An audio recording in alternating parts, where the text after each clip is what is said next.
my pleasure to call upon Andrea Mulligan to propose the motion, and before she comes to the ballot box, to say that she was treasurer of the 238th session, the winner of the Irish Times debate team prize in 2009.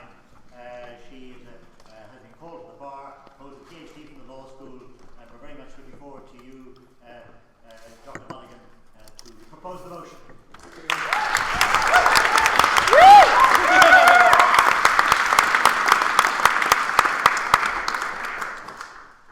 Ladies and gentlemen of the College Historical Society, ladies and gentlemen, I could not be more delighted to propose this motion to you today.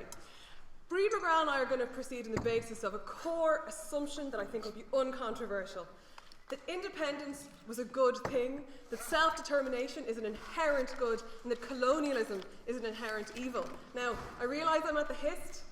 Maybe that's not as uncontroversial as I would have thought. But that's the core premise that we're going to proceed on, that self-determination was something that the Irish people needed and deserved and have benefited from, and that 1916 played a central role in doing that. We say that on the basis that it's inherently the right way to govern countries, through self-determination. I could go into the details of why it's good that we're not governed by Britain for all this time, that we're not facing a referendum on leaving the European Union, for example, this year, and the other differences between us and our neighbours. But I'm not going to do that. I'm going to proceed right on to talk about why 1916 should be celebrated. Breed and I have 3 points, because when we last debated, that was the fashionable thing to do. And I hope it still is. First of all, we said that 1916 was the foundation stone of our independence, and it was a crucial point. Second of all, I'm going to talk about blood sacrifice and nationhood. And third of all, I'm going to talk about inclusive republicanism.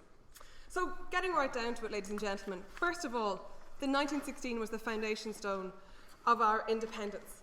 Having established that independence and self-determination was inherently a good thing, we say that 1916 played a central role in that because it radicalised the population. And we think that was an enormous benefit. It jolted people from their steady complacency, from the old Ireland of 1913 that was merely fumbling in the greasy till and not thinking of the fact that they were under the jackboot of the colonial oppressor. We think it was certainly a positive move that 1916 deeply changed people's views on that. 1916 massively affected the way people saw British rule. Even though 1916 and the rebellion itself was not particularly popular at the time that it took place, indeed, the rebels were spat upon as they were led to Kilmainham jail and thought to be strange outliers. That view enormously changed as soon as those rebels were executed. And those rebels did predict that that was likely to be the outcome of their action. They knew they were facing their deaths. 1916 was retrospectively validated in the general election of 1918, and that's the core element of this debate. The Irish people's view on independence changed fundamentally by reason of the 1916 rebellion, and that enormously affected the way they felt about it.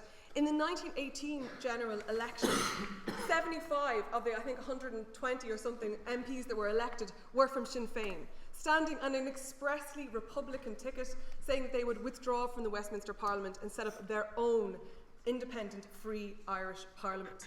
So even if you prefer the constitutional tradition of republicanism, and it's not that I don't think that's exciting, I do think that the First Dáil was a very, very exciting day. But we would never have got to that day if it wasn't for the 1916 Rising. Of the people that sat down in the Mansion House on the 21st of January 1919, of those, 45 were not present because they were on the run or they were in jail. It was a parliament of soldiers. So the traditions of violent republicanism and constitutional republicanism are inherently linked. 1916 is important because it's causally related to our independence, but also because it gives us our foundational myth. And in all independence struggles, there's a complicated confluence of different factors that take effect together. Some of those being constitutional, some of those being violent. In Ireland, 1916 was our gripping foundational myth. It's our storming of the Bastille, ladies and gentlemen.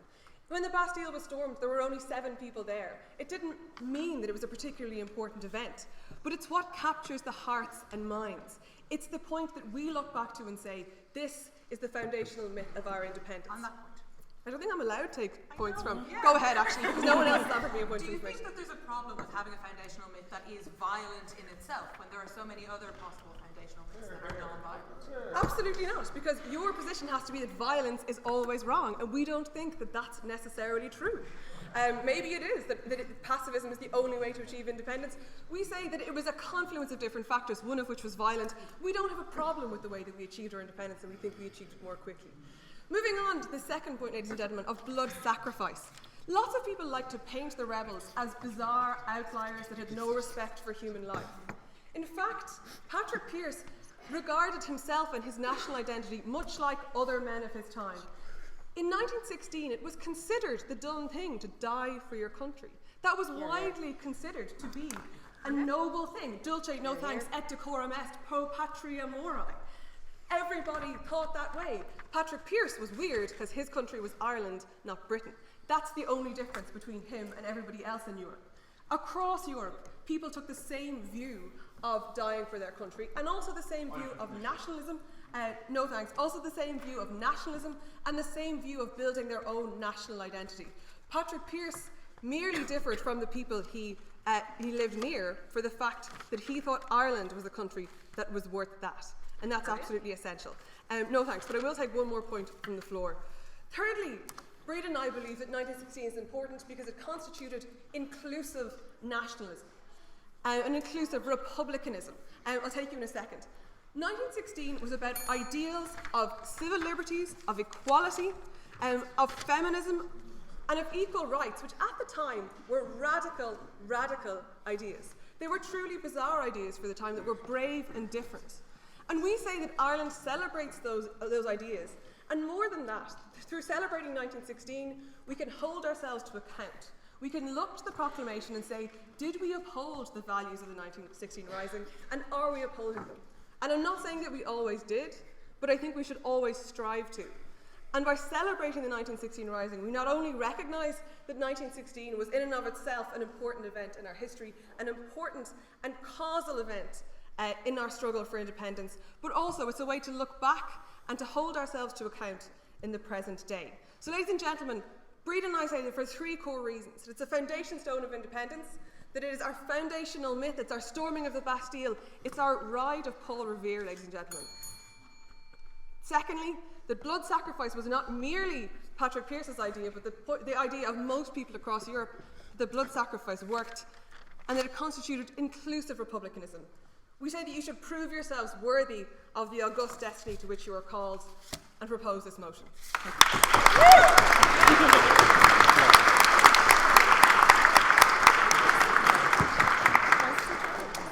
Just to remind the speakers that they are not, in fact, but ask for points of information. These are restricted to members of the House, so that members of the House have a chance to participate at that level. So it's now my pleasure to call Gillian Godson to oppose the motion. She's previously a candidate for the European Parliament, who's librarian of the 217th section.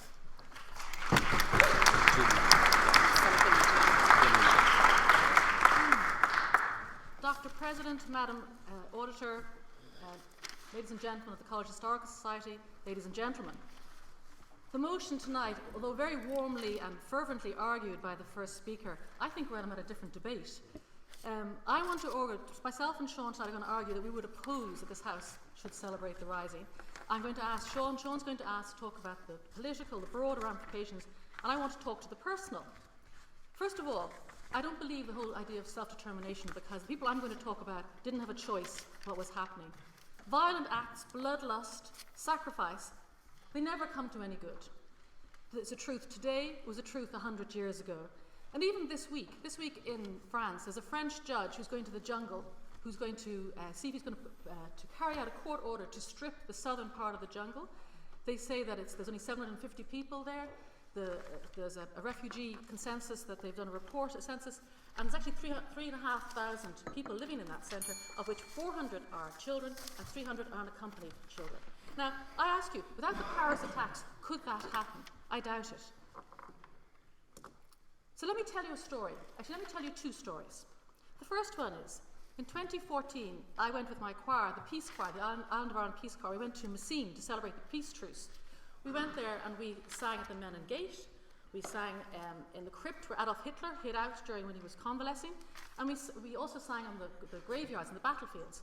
And on one side, one place where we were singing, there was a tombstone, and it was a Private Delaney with the Royal Dublin Fusiliers, and he was killed on Christmas Eve.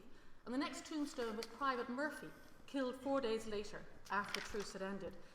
And I ask you, we know now the horrors of the World War. We know about the horrible conditions. We know that Sebastian Faulk said it wasn't a war, it was a way to explore how you could totally degrade men. We know now that 200,000 Irish men fought in that war, of which 140,000 were volunteers and 50,000 died. Now, those men, they weren't allowed, or the men who died, but the men who came back, they were not allowed to the liberty of their self-determination. They came back suffering from one of the most horrendous experiences that this century has witnessed, and they were pariahs, they were ostracised. So again, I say nothing good comes from violent activities. Let me tell you another story. 1916 is kicking off, and there's a lot of confusion. There's some reports about gunfights. We know really what's going on, some early injuries. And we know now, of course, that there were more people in Fairy House out celebrating. You know, it was a very small, undemocratic group of men who decided to do this. But until recently, we didn't really know that there were more civilian deaths than the combined military total. 262 people died, civilians died. They had no say in their self-determination. There was also the silent volunteers, St. John's Ambulance. They came, there was several hundred members of the newly formed St. John's Ambulance. When they heard this going on, they silently volunteered around the city to help. Schools opened, extra auxiliary hospitals were there. These people turned up. And we know now, we didn't know quite so much before, about the sheer carnage. Apparently, there were loads of complaints given to the St. John's Ambulance about not removing corpses from the streets during the week because they had priority for the living. So this was just like, and there was corpses of horses and horse-drawn animals. It was horrendous. And until recently, we didn't know about a man called Holden Stoddart.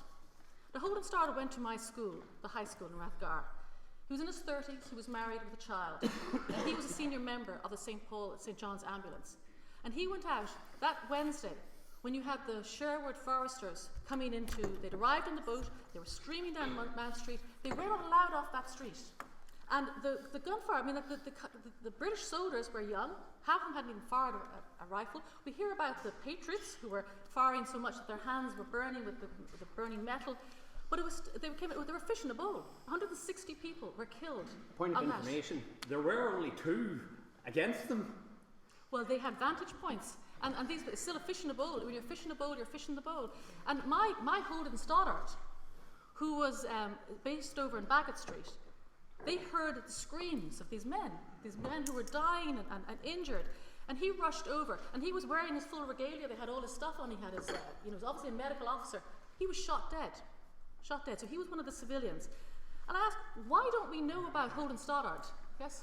I'm sure everyone in this room thinks that violence is awful. But what about the violence of empire which is in this country for the very centuries? The continuous violence was only ended in 1916. I disagree. We actually, it perpetuated, as my colleague will say, more violence, war of independence, brother against brother. So in actual fact, it was a touch point for more violence, not less. And it was even more insidious because it was people against the people, the brothers against brothers. But so I say, this house says, do we celebrate the rising? And I say no. I would celebrate Private Delaney. I would celebrate Private Murphy. I would celebrate Holden Stoddart, a man who went to rescue. His self-sacrifice, talk about self-sacrifice, his self-sacrifice was to save lives, not to kill people. And I would urge this House that we would celebrate people like Holden Stoddart and not the rising.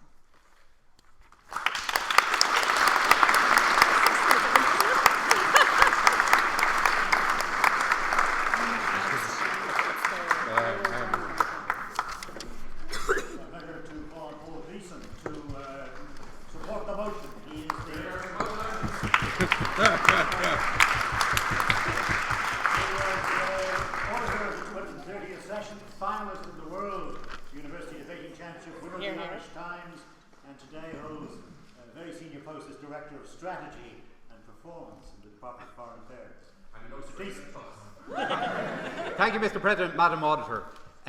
Ladies and gentlemen, it's great to be back. This is actually, I think, the same tux. I'm not sure it has been dry cleaned in the meantime. I reached into the pocket earlier and I found a ticket for a drinks voucher for a Leinster schools debate. So,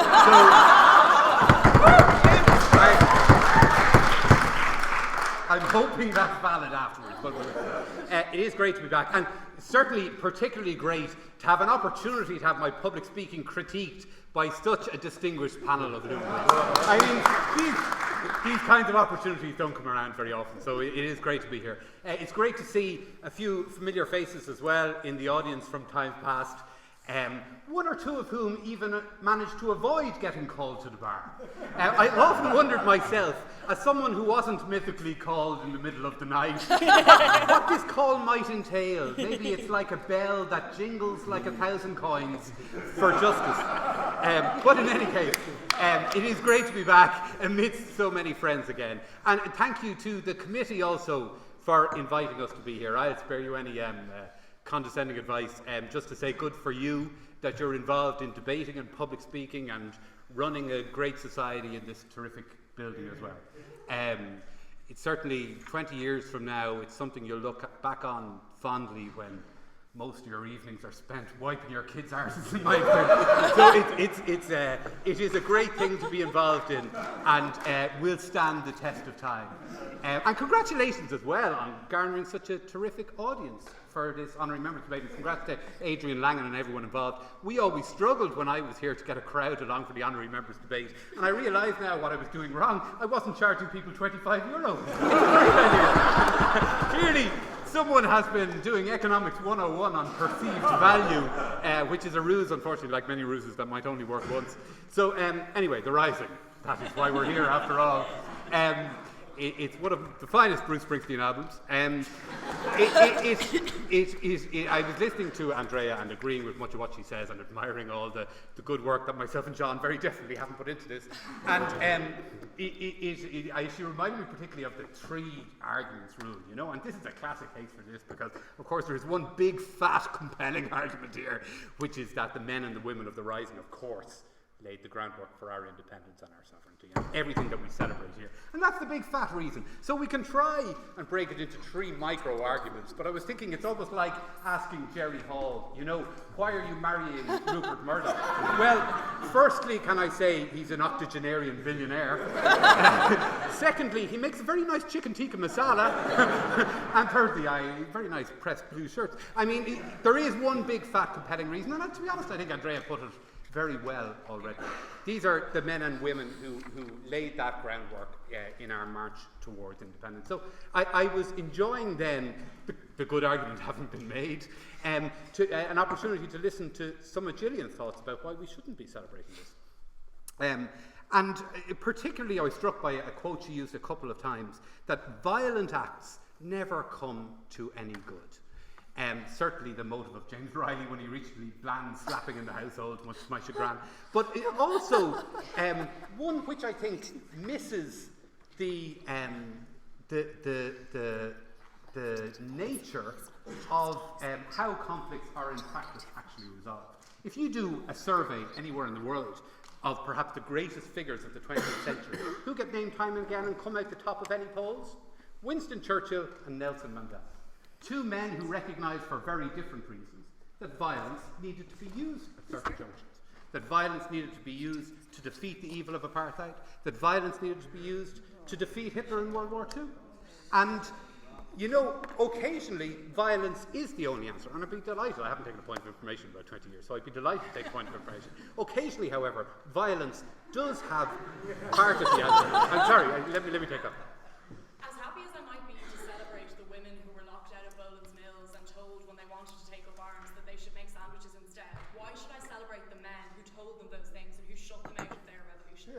Well, all right, which involves you today in 2016, from the comfort of the GMB, making a judgment on the women of Cumann na mBan, who thought in their wisdom that we have sat through decades of British rule in Ireland, of ignorance for the famine, the poverty and the destitution in which Irish people live, who had watched 40 years of more of parliamentary constipation as they failed to deliver anything by way of their promises, a British government whose judgment was so poor that in the months after the Rising, they would sell out John Redmond by making deals behind his back with Carson, who were poor enough judges that they executed the leaders of the Rising, who were poor enough judges that they later tried to introduce conscription as well. So let's not presume from 2016 to know better than the women of Cumann na mBan. They made their judgments, and let's not also take our history from the RTE Downton Abbey version of the Rising, which we all were privileged enough to enjoy in January. Julian also had the notion, that these group of men, that some kind of notion that we don't recognise ourselves in these people. And it's true. I don't recognise myself in the militarism and the stridency of men like Pearse or MacDonagh. But I don't recognise myself either in Rosa Parks, or I don't recognise myself in Steve Biko. We spent all of last year celebrating W.B. Yeats, our finest poet. No one disagreed we should celebrate W.B. Yeats last year. The famed occultist W.B. Yeats, a man who, after he proposed to Maud Gonne many times, decided to propose to her daughter. I don't recognise myself in that man either. But it doesn't mean that we shouldn't be celebrating achievement. And there's no doubt these men achieved. Even if we look at how the text of the proclamation stacks up. I would argue the text of the proclamation stacks up better for the Ireland of today than the Constitution which came 20 years afterwards. Look at what they talked about. Guarantees of religious civil liberty, equal rights, equal opportunities for all citizens. Can we see the roots even of our marriage equality referendum last year in that kind of language? What about cherishing all the children equally? Wouldn't we be a better society if politicians, bureaucrats, religious leaders had lived up to that throughout the 20th century? What about talking about the suffrages of all men and women? Were they not ahead of their time? Do they not need to be acclaimed as such? And finally, briefly, one quick point about celebrating history full stop. This is obviously a blatant attempt to bribe the chief adjudicator here, but history is a good thing to celebrate. We don't need to feel like we justify every single instance and every single act. These men and women laid the ground. This is how our nation was born. It gave us the right to choose our own leaders, to make our own mistakes, to choose different leaders, to make the same mistakes again, to go down different roads, to embrace the euro and jobs and Johnny Logan and Jackie Charlton and everything that our independence and our sovereignty allows us to embrace and to do, to fail again, to fail better, to do it for ourselves and to stand on our own 2 feet. And at the end of the day, how can we not celebrate that? Thank you.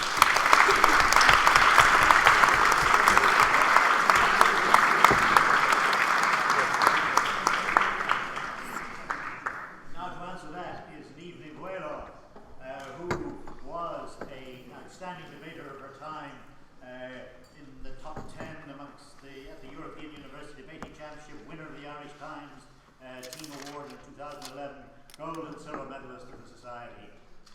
You can deal with him.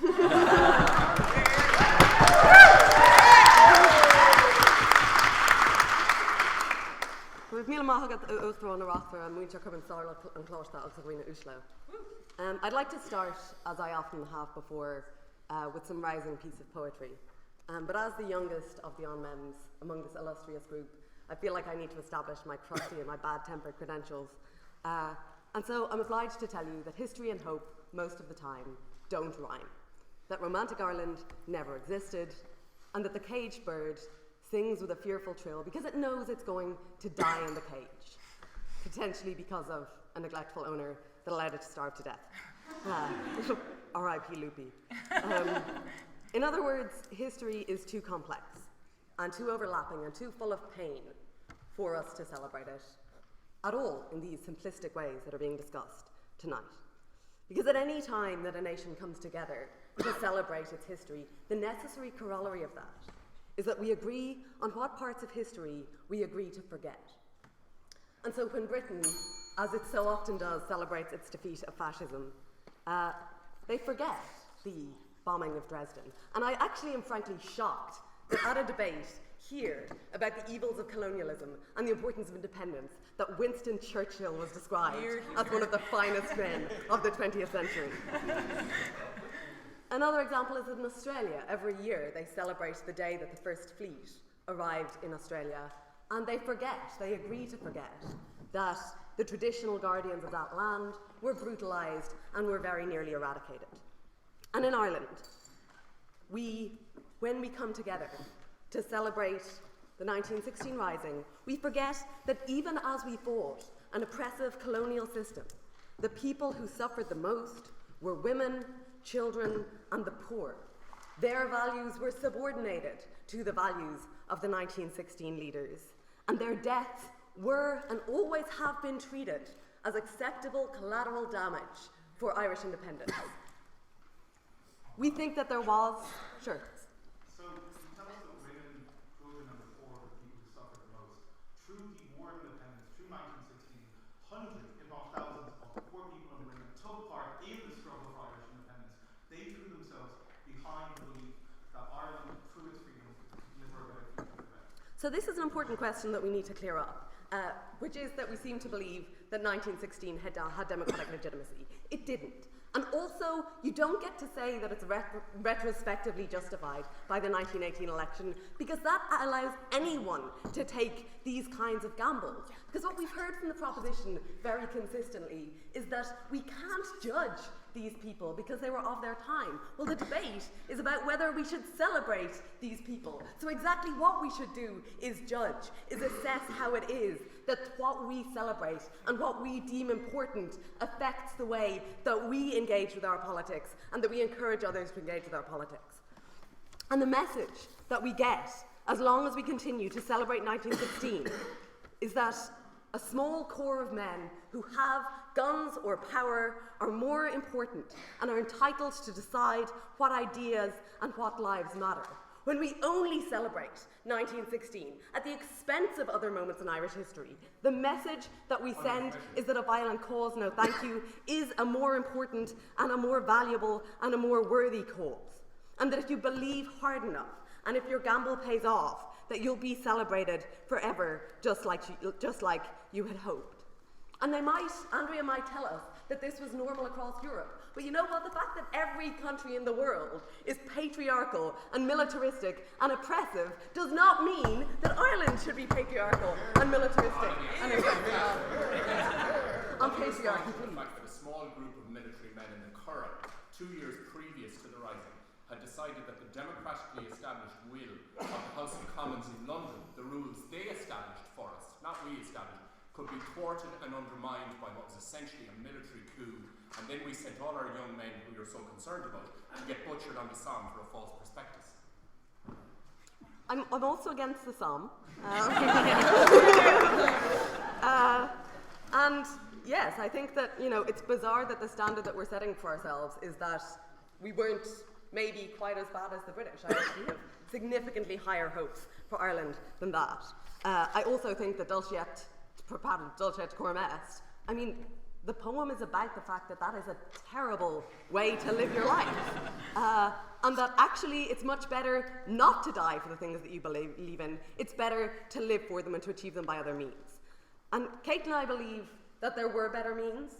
We think that was clear in 1913 rather, when people weren't complacent, when one of the most moving and powerful strikes in history was carried out by the people of Dublin. We think that was a pretty powerful time. We think that constitutional nationalism hadn't been exhausted.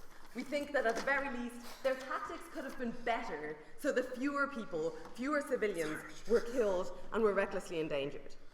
But even if that weren't true, no thank you. Even if this was the only way, we think that it is deeply unseemly and disrespectful to celebrate a bloodbath. And that's what 1916 was, and we're not willing to treat it as though it's something worth, having a bit of a party over anymore. And what we've kind of heard as well is that we need to rewrite the history of 1916. There's also, at least 17 articles in every day's Irish Times about how we need to kind of write in the marginalised people. But realistically, we think we're still being historically dishonest if we do that. Because we're still digging out whatever historical narrative makes us feel a bit more at ease with ourselves, makes us feel a bit more at ease with the world. And in 1966, that was that we told a story about a Catholic and a conservative rising, because that's the country we wanted to be. And today, we tell a story of a progressive and an inclusive rebellion, because that's the country that we want to be. And it amazed me that in the run-up to the referendum last year, and tonight, that the 1916 rising was so oft invoked as kind of the root of equality in Ireland. Because what that does is it suggests that LGBT rights or women's rights aren't things that are inherently valuable, aren't things that we have realised over many years of non-violent activism. They're things that exist in Ireland and that are valuable in Ireland because we could maybe construe Patrick Pearse's words in such a way that they become important. I think that the sign of a mature nation is one that has the ability to let go of its myths, to let go of its cosy narratives, in the same way that that is the sign of a mature person. Thank you.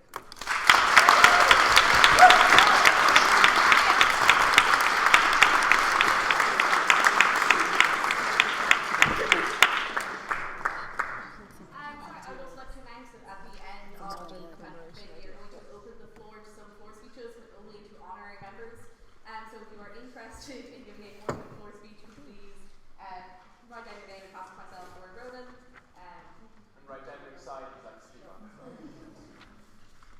So now it's a particular pleasure for me to invite my very old friend and colleague Brian Rose to support the motion.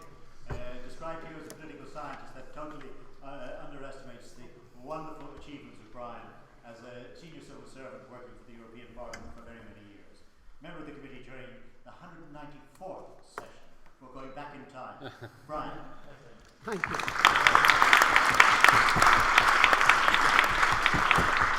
Mr. President, Madam Auditor, can I tell you how absolutely delighted I am to be able to say Madam Auditor? When I was a member here, I stood on 3 different occasions to be an officer of this society on the ticket for bringing in women. On every occasion I was defeated, and the hist was all male, pure testosterone, until after I left, and then suddenly, miraculously, pulchritude arrived, and it became what it is now. When Patrick Pearse and his brother Willie, early on the morning of Easter Monday, 1916, set out on bicycles from St. Enda's to Liberty Hall, where they were to meet first, they were perfectly aware that they were embarking on a rising that could not succeed. The arms on which they counted were at the bottom of the Atlantic in the hold of the Oud. Owen MacNeill had cancelled the manoeuvres, code for the rising, which meant that all you were going to have was a handful of people in Dublin. Yet they went out. Now there's something bizarre about this in a way. I mean, Pearse knew he was going to die. As he wrote in his poem, The Mother, I do not grudge them, Lord. I do not grudge them my 2 strong sons that I have seen go out to break their strength and die. Why? It was an act of desperation. The flame of advanced nationalism that had burned so brightly in 1913 and early 1914 was flickering out, partly because of the war, partly because of the split in the volunteers. He felt that there had to be a rising. He has been criticised for having the rising in Dublin, a densely populated, built-up area. But Ireland is the most centralised country in the European Union. It is now, and it was then. And if the rising were to have an effect, it had to be in Dublin. To understand the rising, one must put oneself in the mindset of the early 20th century. And the key word, to us it's rather bizarre, but the key word to understand it is romantic destiny. It's an impossible concept for us, cynical members of the 21st century, to comprehend. The age glorified what they called the manly virtues of militarism. It was extraordinarily bellicose. To us, this is something deeply troubling. But at the time, that bellicose approach was widespread. It was the zeitgeist of Europe. Young men read G.A. Henty, adventure stories, the boys' old paper, Le Petit Français Illustré. All over Europe, one had the same sort of extreme nationalism being extolled. Pearse could write, "Blood is a cleansing and a sanctifying thing, and the nation that regards it as the final horror has lost its manhood." Now that is really frightening to us, but you have to put yourself in the mindset of the period. It wasn't just in Ireland. The French talked of revanche pour l'Alsace et la Lorraine. Germans spoke of Lebensraum. Europe didn't understand war.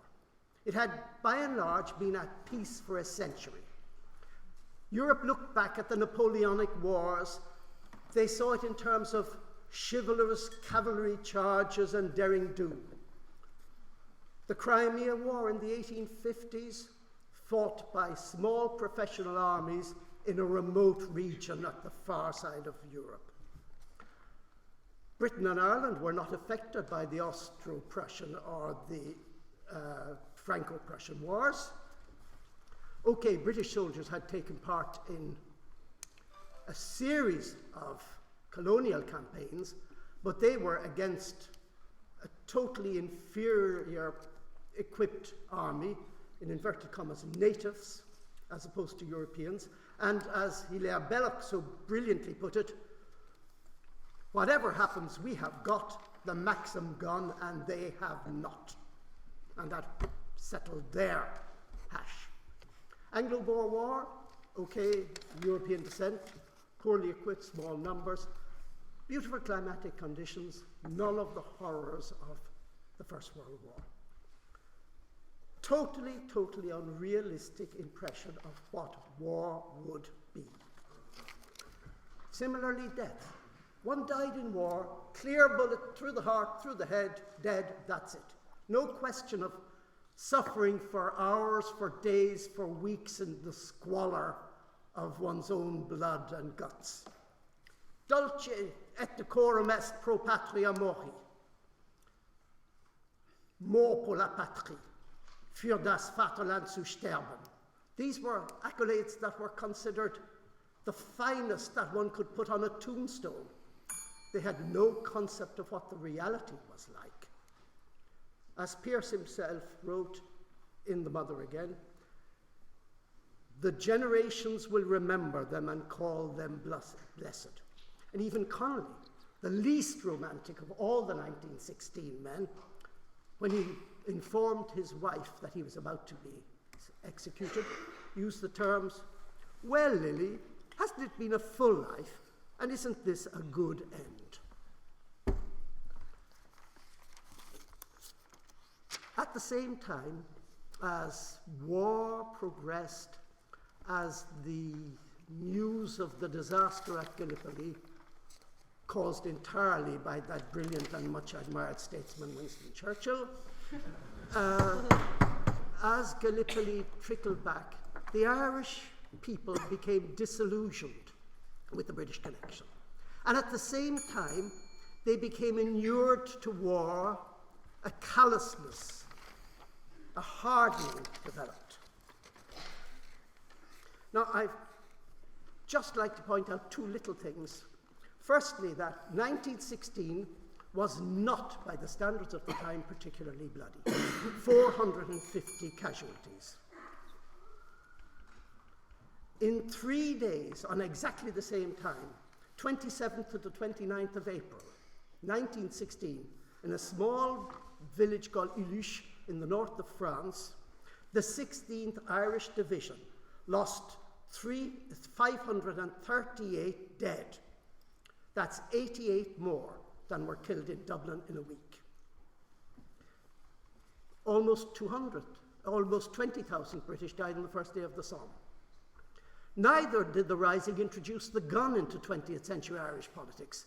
That honour goes to the Ulster Volunteers, who armed themselves with guns from Germany and decided to set up a provisional separate government should the democratically adopted Third Home Rule Bill be put into effect. I probably spent far too long talking about this, but I'd like you to understand the background. before criticising the men of 1916. We have to see them in the light of their time as well as in the light of our eyes. I went to the 1966 pageant my last year in Trinity, pure hagiography. These men were martyrs, they were saints, they were on a par with the great Christian martyrs. In fact, they were men, they believed in what they're doing, they were convinced it was right, and they went forth on a wild, mad, crazy, initially unsuccessful adventure. But in so doing, they were the catalyst.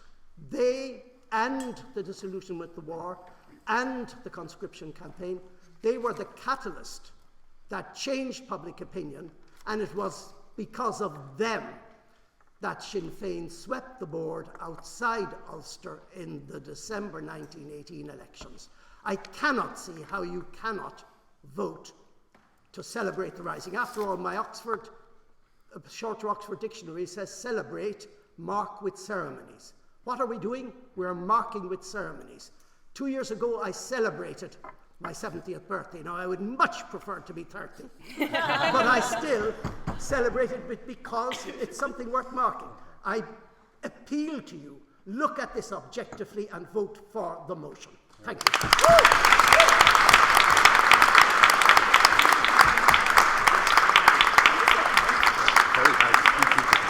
Very hard to keep people to 7 minutes.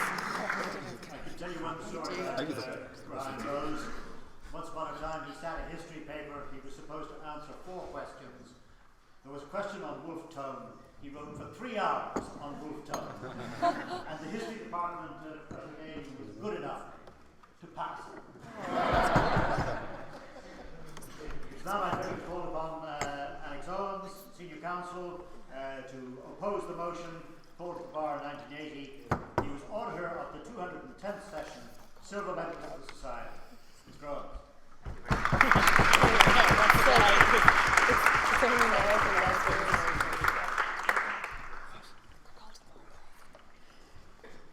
Now, Dr. President, Auditor, ladies and gentlemen, when I got this motion, I rather thought about it a little bit, and one of the things that came into my head apropos what one of the earlier speakers said about the founding myth was a title to a book that I read some years ago by a man called Francis Wheen.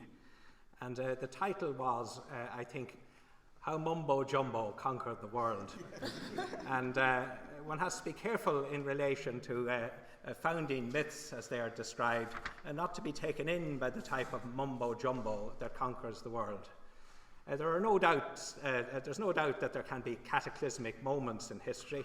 The French Revolution, which I will come back to, which I think Chou En-lai rather perspicaciously said when asked to comment on it, and it's in, I think, Professor Sharma's book on the French Revolution. Well, he said in relation to the effects of it, perhaps it's too early to say. I'm not quite sure that that's so in relation to 1916.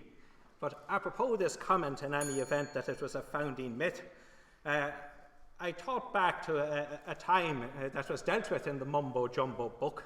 And it was around January of 1979 when the Ayatollah was about to return to Iran, and when Mr. Bazargan, who was subsequently, I think, his prime minister, he was certainly his envoy in Iran at that particular stage, was asked, well, what sort of government is now going to be installed in Iran? Mr. Bazargan said, no, it's not going to be like Libya, it's not going to be like South Arabia. We're going to return to a government like that which we had for 10 years under the Prophet Muhammad and for 5 years under the Imam Ali. In other words, they were going to plunge themselves back almost to a state of a regime that had existed 1,306 years before.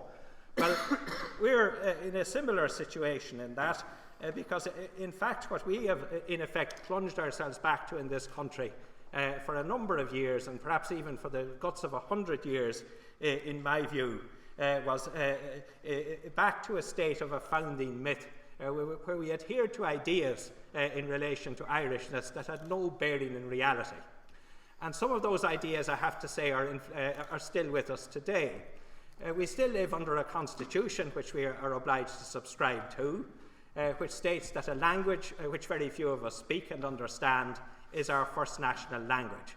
And it's time that we addressed, and nobody is prepared to address it in this country, some fundamentals in relation to how we got to that particular position. And one of the reasons I would suggest that we got to that particular position was because of precisely the mumbo-jumbo that is embodied in the Declaration of Independence, which is the, if you like, the founding document, supposedly, and the basis on which this revolution took place. And one of the things that is said by those there in that document was that the Irish Republic is entitled to and claims the allegiance of every Irish man and every Irish woman. And that began to cause difficulties immediately in this country, if you think about it, because it was claiming allegiance to people who clearly didn't, even though they may have been Irish, feel that they owed that particular allegiance. It caused that sort of problem in relation to about a third of the population of the country. It also, I'm afraid to say, during the Civil War, caused a problem in relation to the rest of us, when everybody was forced in effect to take sides and to prove themselves having more allegiance to these myths than everybody else. And we needn't be under any illusions about institutions that engage in that. And we'll go on in relation to it, because there's another important element in this exercise which is very clearly set out in the Declaration. It says, and this is those who wrote this declaration, oblivious of the differences carefully fostered by an alien government which have divided a minority in the past. That is just, in my view, and I don't know what about your view, a glib assertion. And it was a glib assertion even in the Romantic period of 1916, which bore no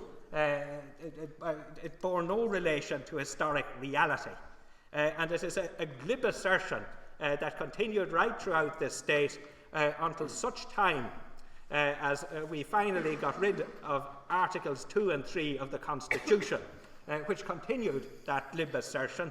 But we may expect, in relation to this particular exercise, when Mr. Adams is there sitting up on the podium, as he is undoubtedly going to be after Easter, looking at the rest of us, that while we may think that we have got rid of that glib assertion, there are still those who follow it.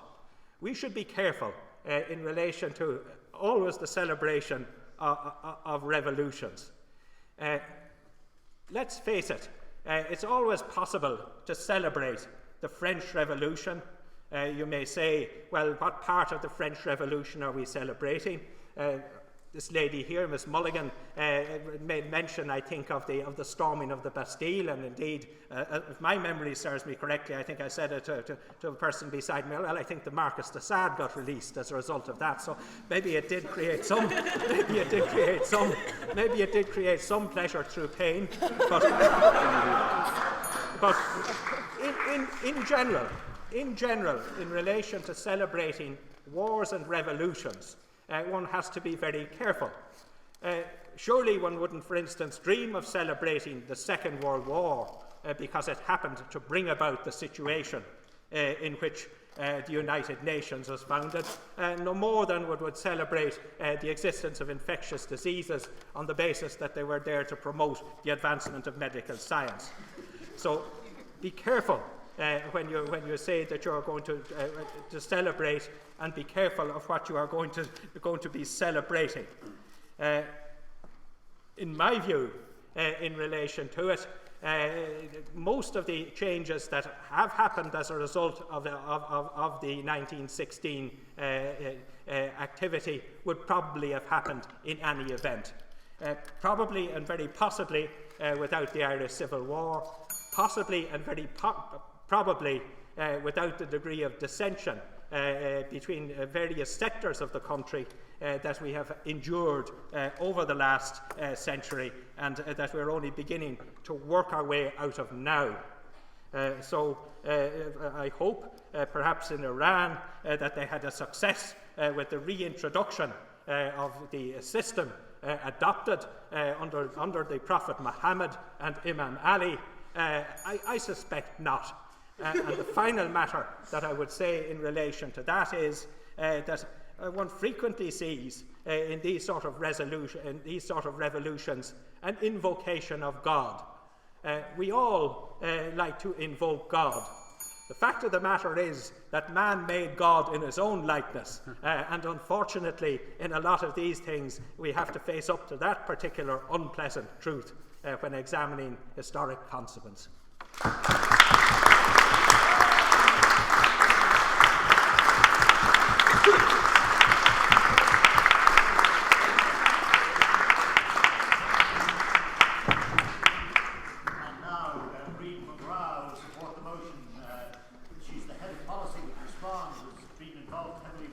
International, member of the committee in the 229th session, team winner of the Irish Times debate in 2001, and very successful in the World University Debating Championships. Silver medalist of the society.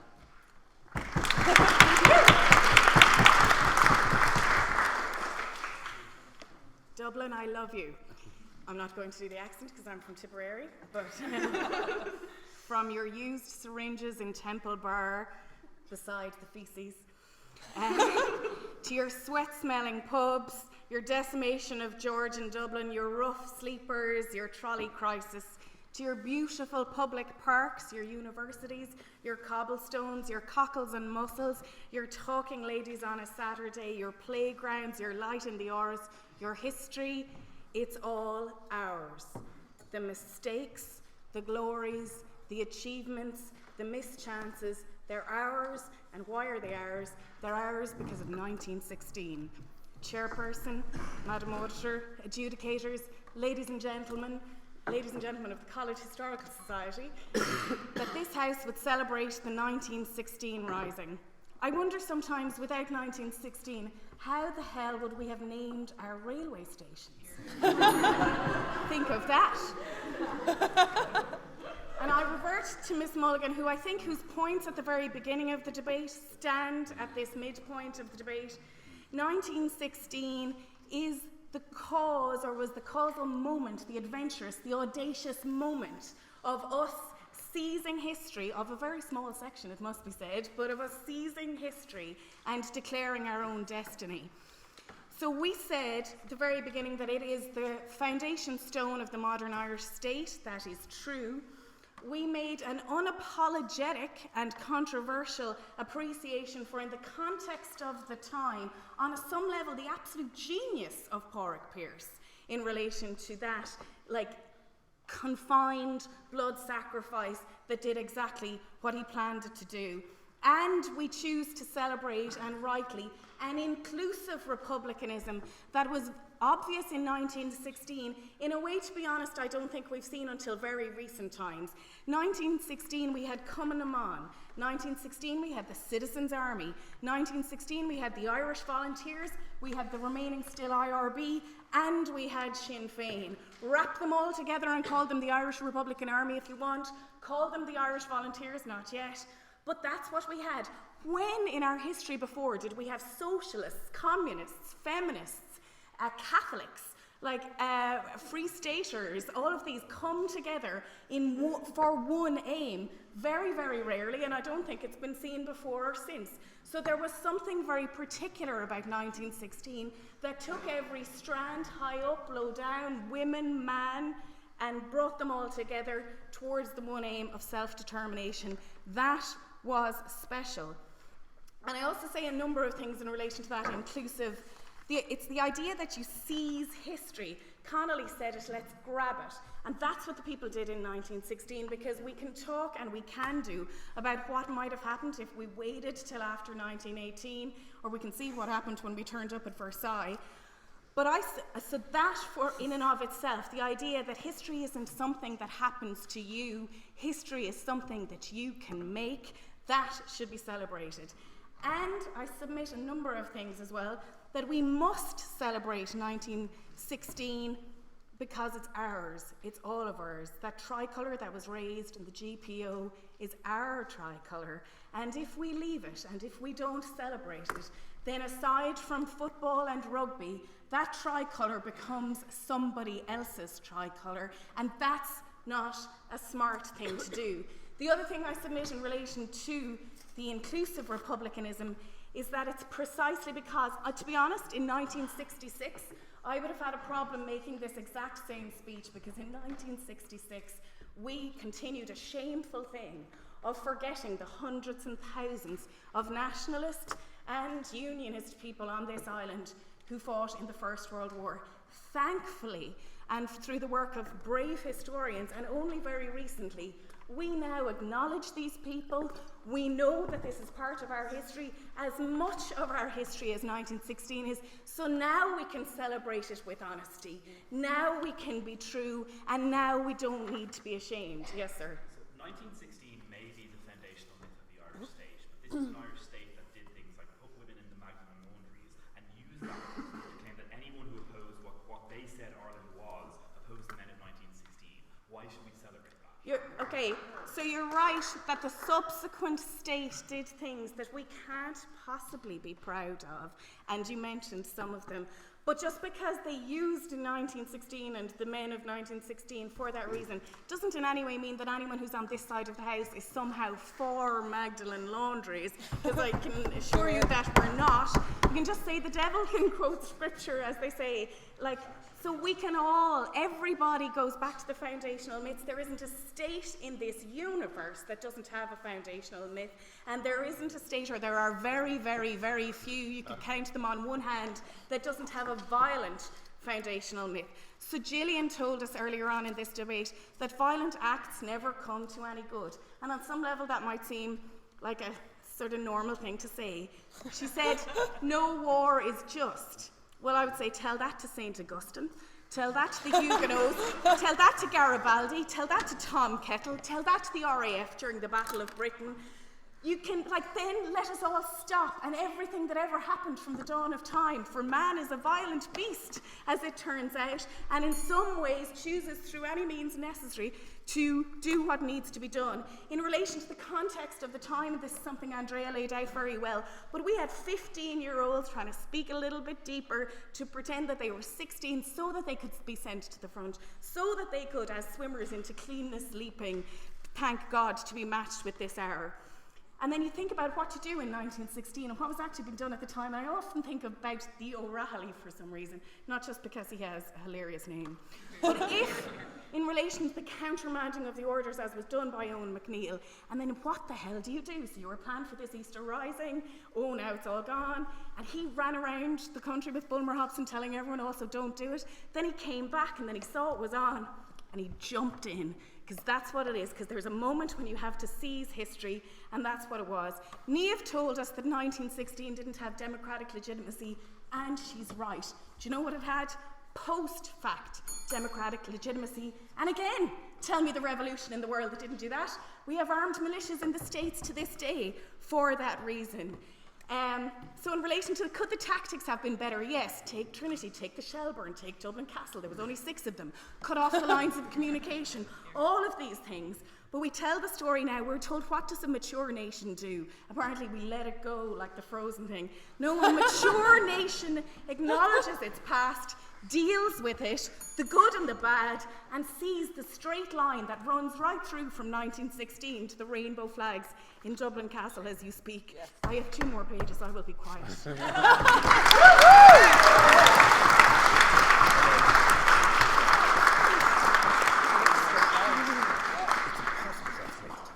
And now I'm going to call on Sean Moran to oppose the motion. And well known as the GAA correspondent of the Irish Times, auditor of the 211th section, and individual winner of the Irish Times debate in 1981.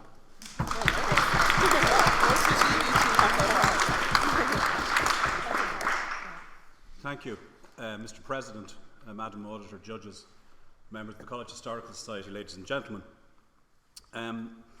It's quite a coincidence that I find myself back here for the first time in an awfully long time, addressing the subject of 1916, because when I was an undergraduate, we seemed to debate it an awful lot.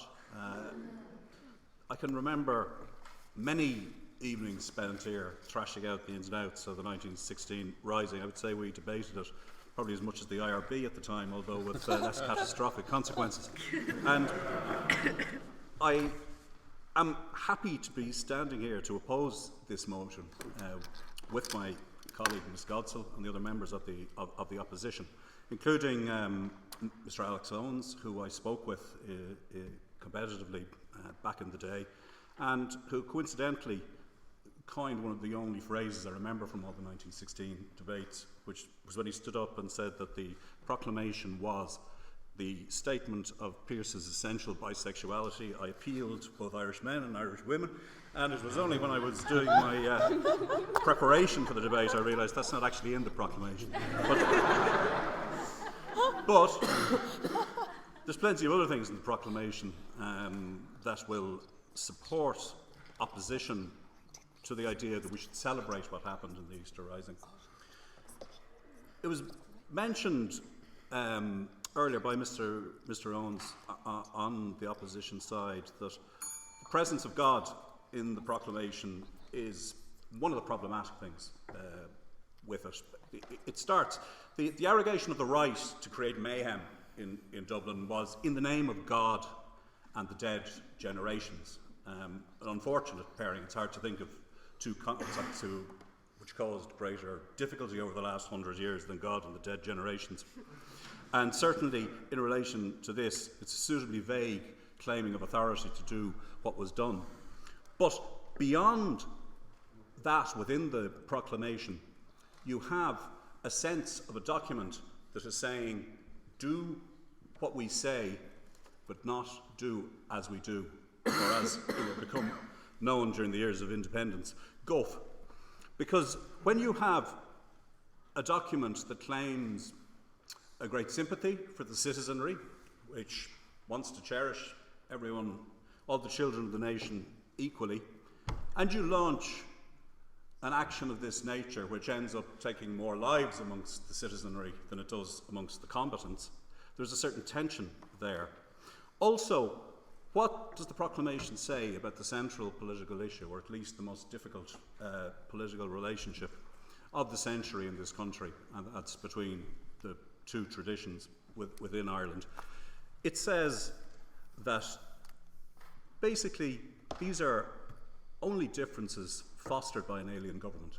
In other words, something contrived, and basically the prods are imagining it. Now, yes, I'll take that. On that, the 1916 proclamation does say cherish all the nation of the children equally, which in the context of documents does mean that Protestants would be included in the Here. Yes, but the point is, if you then ascribe the central political tenet of that community's political beliefs to something that's artificial or constructed, you are in fact being dismissive of what they hold dear, and you are being very glib and superficial in your analysis of what the problems are. Point of information. Yep. By the grace of God, the King of England, Scotland and Ireland, anointed and crowned. Yeah, so the point of bringing God into the Constitution, that it was a way of essentially... I understand the proclamation wasn't the only document to mention God, but I'm just saying it's not particularly helpful in relation to both what went on at the time in 1916 and what was to subsequently happen as a result of the Easter Rising. We've had arguments set up in favour of the Rising which hold merit up to a point. The concept of sacrifice, that people are willing to lay down their lives, that they're able to see into the future and see that their loss of life will serve some greater good. But the problem with sacrifice is it's meant to be just your own sacrifice. It's not that you sacrifice random people who happen to be passing down O'Connell Street at the time. I mean, I think of sacrifice as the as the Buddhist monk, maybe setting himself on fire, and, you know, unless there's a particularly absent-minded passerby, the monk will be the only one who comes to harm in relation to this. If you decide to launch military activity in the centre of a city, taking as your headquarters various landmarks and staying in them and inviting a firestorm down on a heavily populated area, well then you're not just sacrificing yourself, you're sacrificing other people with whom you didn't consult, didn't ask their permission. I think more troubling perhaps than what happened at the time, and my teammate Ms. Godsall has pointed out, that for ordinary people who were caught up in this and who lost their lives in this, they were not consulted about it. They did not have the self-determination that was allegedly at the heart of this action. We also have the legacy of what happened. When a secretive group of ultranationalist armed people decide they know what's best for everyone else, this runs like a curse through Irish politics in the 20th century. And it happened a lot, even to a lesser extent in the middle period. But certainly by 1969 and the eruption of the Troubles in Northern Ireland, we saw the full effect of this legacy. I'm not blaming Pearse, I'm not saying that he subscribed to the Gothic catalogue of what the Provos did, but there's no doubt that that secrecy, that secretiveness, was part of what happened. I'd finish by saying, if you were standing in the flaming ruins of the GPO and looking out across Sackville Street, now O'Connell Street, and thinking by the standards of the people who took the GPO, you would look to your left and see the monument, Nelson's Column, that was blown up because some ultranationalists didn't like it. You would look across the road on modern O'Connell Street and see the statue of Larkin, a one-time colleague of Connolly in promotion of the rights of ordinary working people. And by a kind of unfortunate irony, across the road from there, the Cleary's shop, where a whole loyal and hard-working staff were evicted from their jobs last summer. And you'd wonder what has happened in the last 100 years to further those ideals in 1916. I think you look at this motion and you say this House would celebrate the Easter Rising. My question is, celebrate what?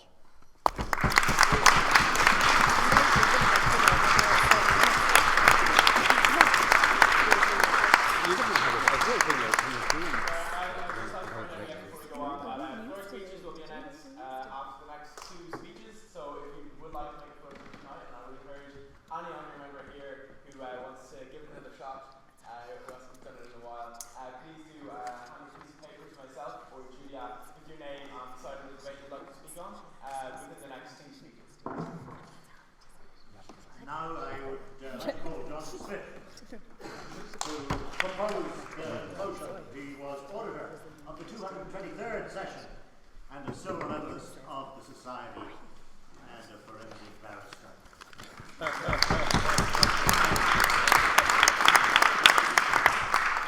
Mr. President, Madam Auditor, ladies and gentlemen of the College Historical Society, ladies and gentlemen, a sub-theme of the coverage of the Rising has been the number of Northerners, such as Liam Neeson, who I have heard on television saying that growing up in the North, they didn't know much about the Easter Rising. According to this narrative, we were all taught to become experts on the kings and queens of England.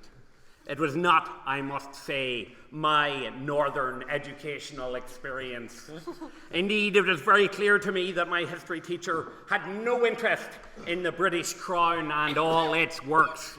Unfortunately, however, he spent so much of his teaching career detained at British Army checkpoints on a suspicion that he wanted to make it 1916 every day, that we barely saw the poor man.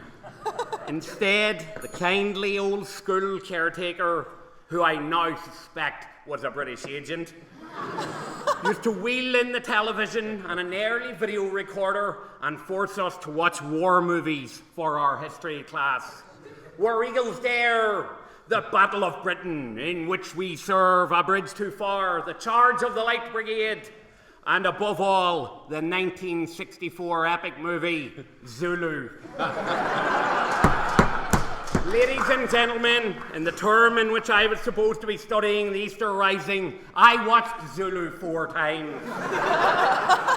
Indeed, it is no criticism of my old school, but the direct result of British dirty tricks. That literally the only history I know comes from those war films.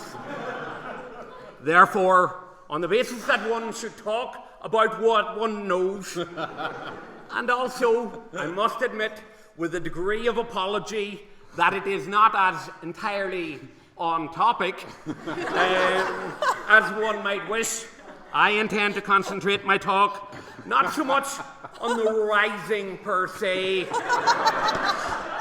but on the film Zulu.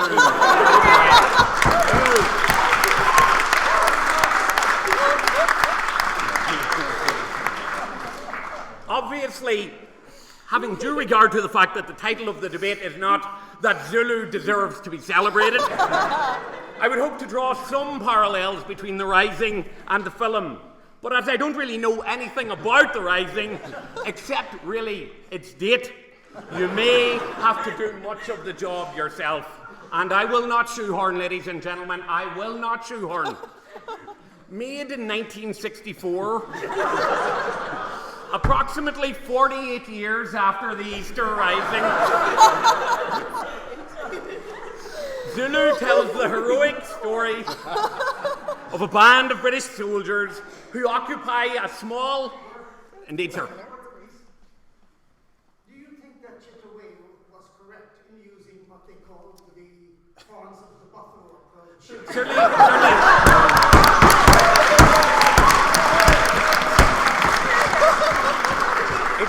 It is always an honour to meet a fellow aficionado. Of course, it worked at Island Dewana 2 days beforehand, but as we know, it didn't affect so at Rockstrift. It was not so successful. Ladies and gentlemen, those soldiers, and I won't take any more points of information. This is the theme you run with, or die. Those soldiers, a heroic band of British soldiers, occupied a small hamlet just 6,000 miles south of London to protect their homeland from the Zulus, who wrongly believed that it was in fact their land because they lived in it. Like all British war movies, we know, though, that the English were the goodies because they are outnumbered, seriously outnumbered, ladies and gentlemen. Indeed, if I may digress for a moment, I do think that we would have been far more likely to have had the British movie industry give the Easter Rising the big screen treatment that it so surely deserves if there had been 20,000 rebels surrounding 600 British soldiers. More generally, though, such a rebalancing of troop deployments would appear on the face of it to also amount to good, if undeniably belated advice for Mr. Pearce and his associates. It wouldn't have mattered anyway, though, ladies and gentlemen, because history, or at least cinema history, and let's face it, that's all I can talk about, indicates that such a change would have been irrelevant. The more you outnumber the Brits in those movies, the more certain they are to pull a rabbit out of the hat. For as those of you who know the film will be aware, 150 men armed only with Lee Enfield repeater rifles, led by Stanley Baker and the young Michael Caine, fought off an assault of 4,000 Zulu warriors. And just to make clear, there is history in this, just not in 1916 history.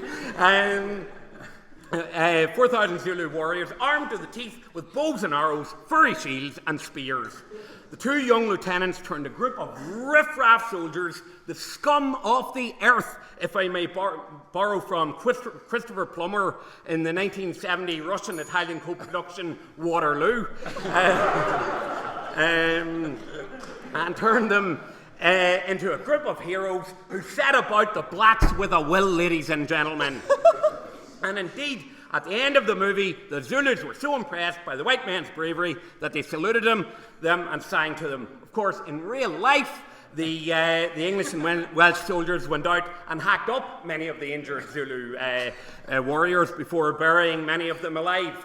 But to borrow a phrase from the actor who played Gonville de Bromhead, not a lot of people know that.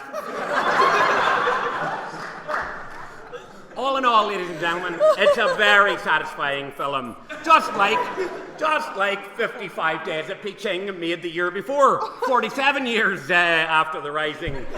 We're not just David Niven and the British, Charlton Heston and the Americans are surrounded, and I accept that the clue's in the title, by the Chinese. The Chinese wanted to take over Peking, but fortunately, ladies and gentlemen, it was a happy ending, and the British and Americans got to rule Peking. It's only a thought, but maybe these films, unapologetically telling the story of a bunch of people who were surrounded on all sides, but kept on fighting against the odds, might show us that the Rising was worth celebrating.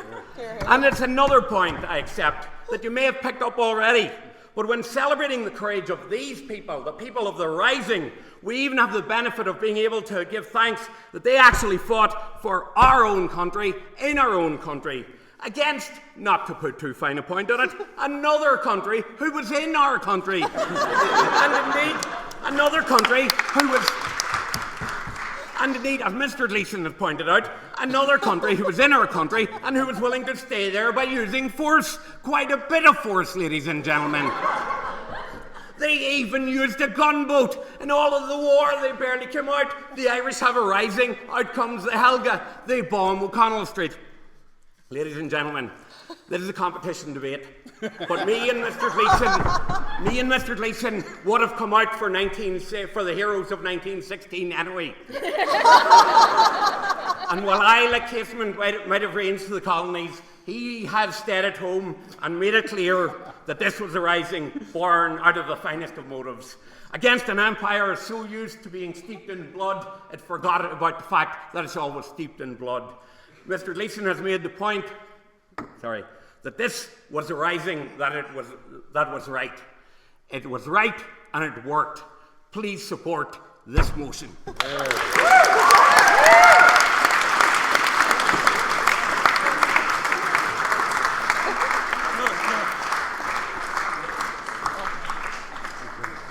Now, Kate Brady will deal with that. She was the correspondence secretary of the 240th session, and that's real history. And she was the individual winner of the Irish Times debate in 2013.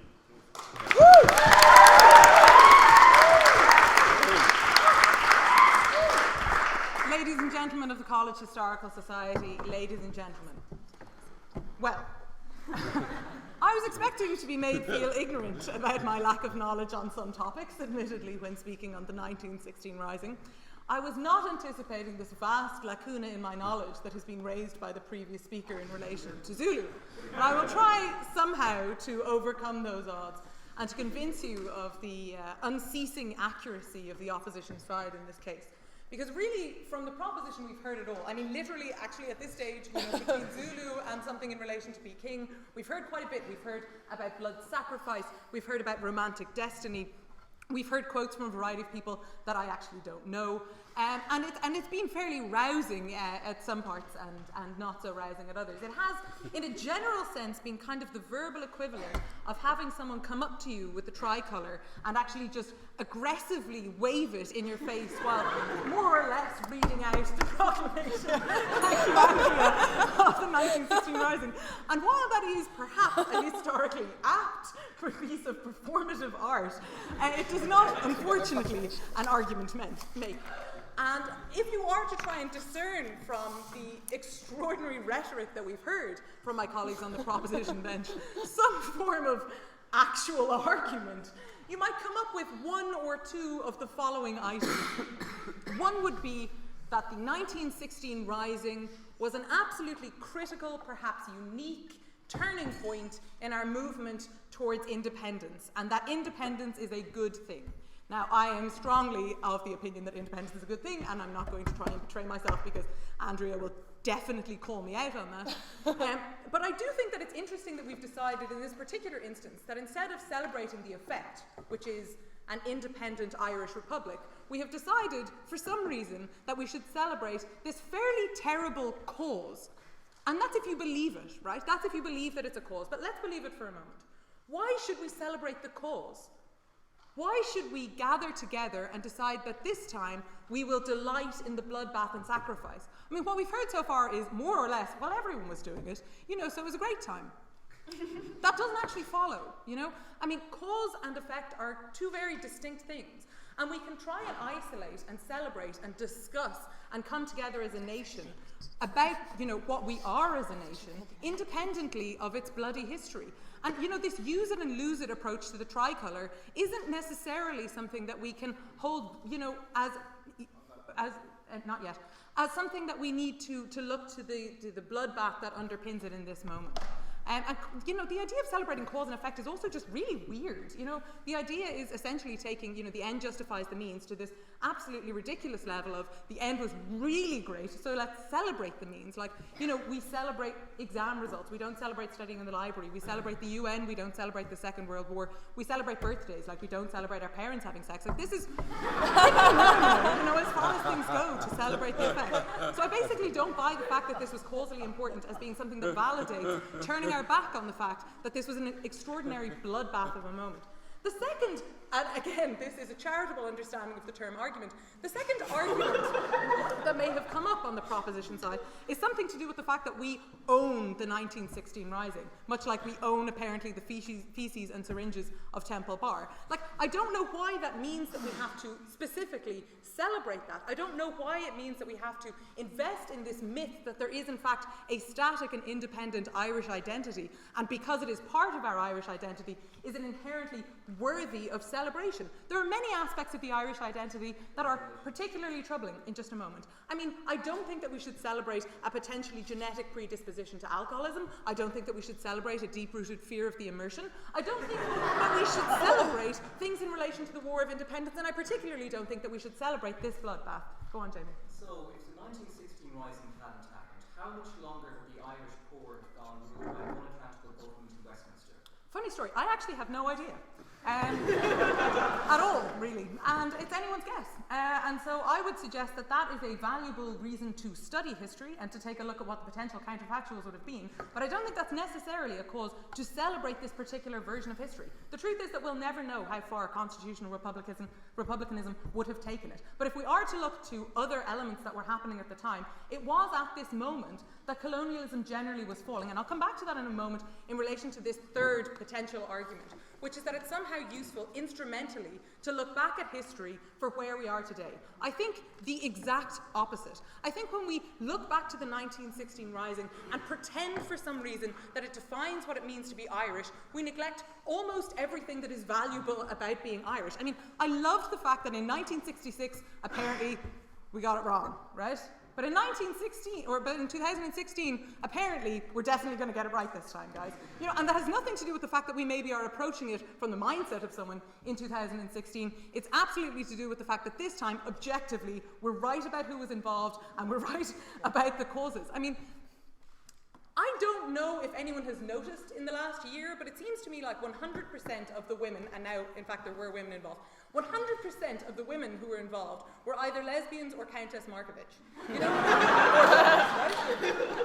That passed me by 10 years ago when I was studying the 1916 Rising, and I feel like, for a variety of reasons, I might have noted the fact that there were lesbians involved in the 1916 Rising, but I think it highlights the fact that we've co-opted this history, that, history is always a function of the present, and we co-opt it to every particular cause, but particularly co-opt it to the cause of the status quo. While I'm happy with the status quo as it is on LGBT and women's rights, I don't like the idea that we have this predestined and this veneer of objectivity in relation to who we are and where we're going. If we look back to history, if we look back to this bloodbath, and we say this is what it defines to be Ireland, we neglect the glorious and terrible privilege that we have today, which is that we decide what it is to be Irish. And it does not matter what happened 100 years ago, or who died and who, died willingly and died otherwise. We need to look to ourselves and use the tricolour today to determine what it means to be Irish. We need to lose this veneer of anti-colonialism victimhood, when the reality is that we are not victims anymore, and we're unfortunately not anti-colonial. We partake and benefit from a patriarchal, capitalist, racist society. And until we address the reality of who we are today and neglect this false notion of who we were in the past, we can never live up in any respect to the tricolour that we deserve. So I'm saying that today we need to acknowledge that we are a strong nation, we have a strong voice, we have a strong moment in this moment to stand for something rather than stand against something. I'm asking you to stand for something meaningful and decide what it is. I am standing for opposition.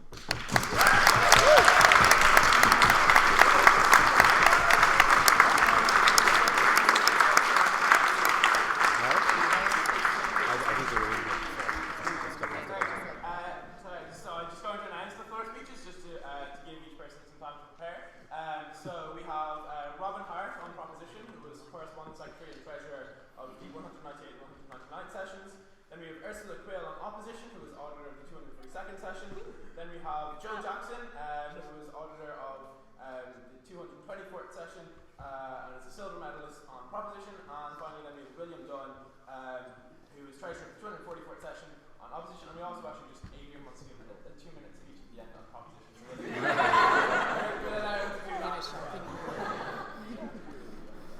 And now it is a particular pleasure to invite Neville Keary to speak for the motion. Neville was the first ever winner of the Irish Times Individual Award in 1960. He is he says here a writer, but I should say he's a poet, a former senator, member of the Fianna Fáil party. You can imagine how all of these things go together, can't you? And a very distinguished civil servant in Brussels for very many years. A gold and silver medalist of the Society. Great pleasure to invite you to speak.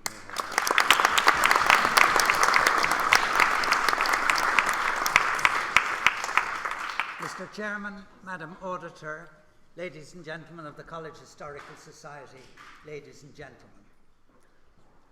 In thinking about coming here this evening, I found it extremely difficult because we're asking you to celebrate, and what is the opposite of celebration? If you want to say we don't celebrate anything, on the contrary, you tend to dismiss it or forget about it or ignore it. And obviously, you cannot dismiss or forget about or ignore 1916. Obviously, then, it's something we need to mark, and the question is, can we mark it with pride and enthusiasm? And I believe we can.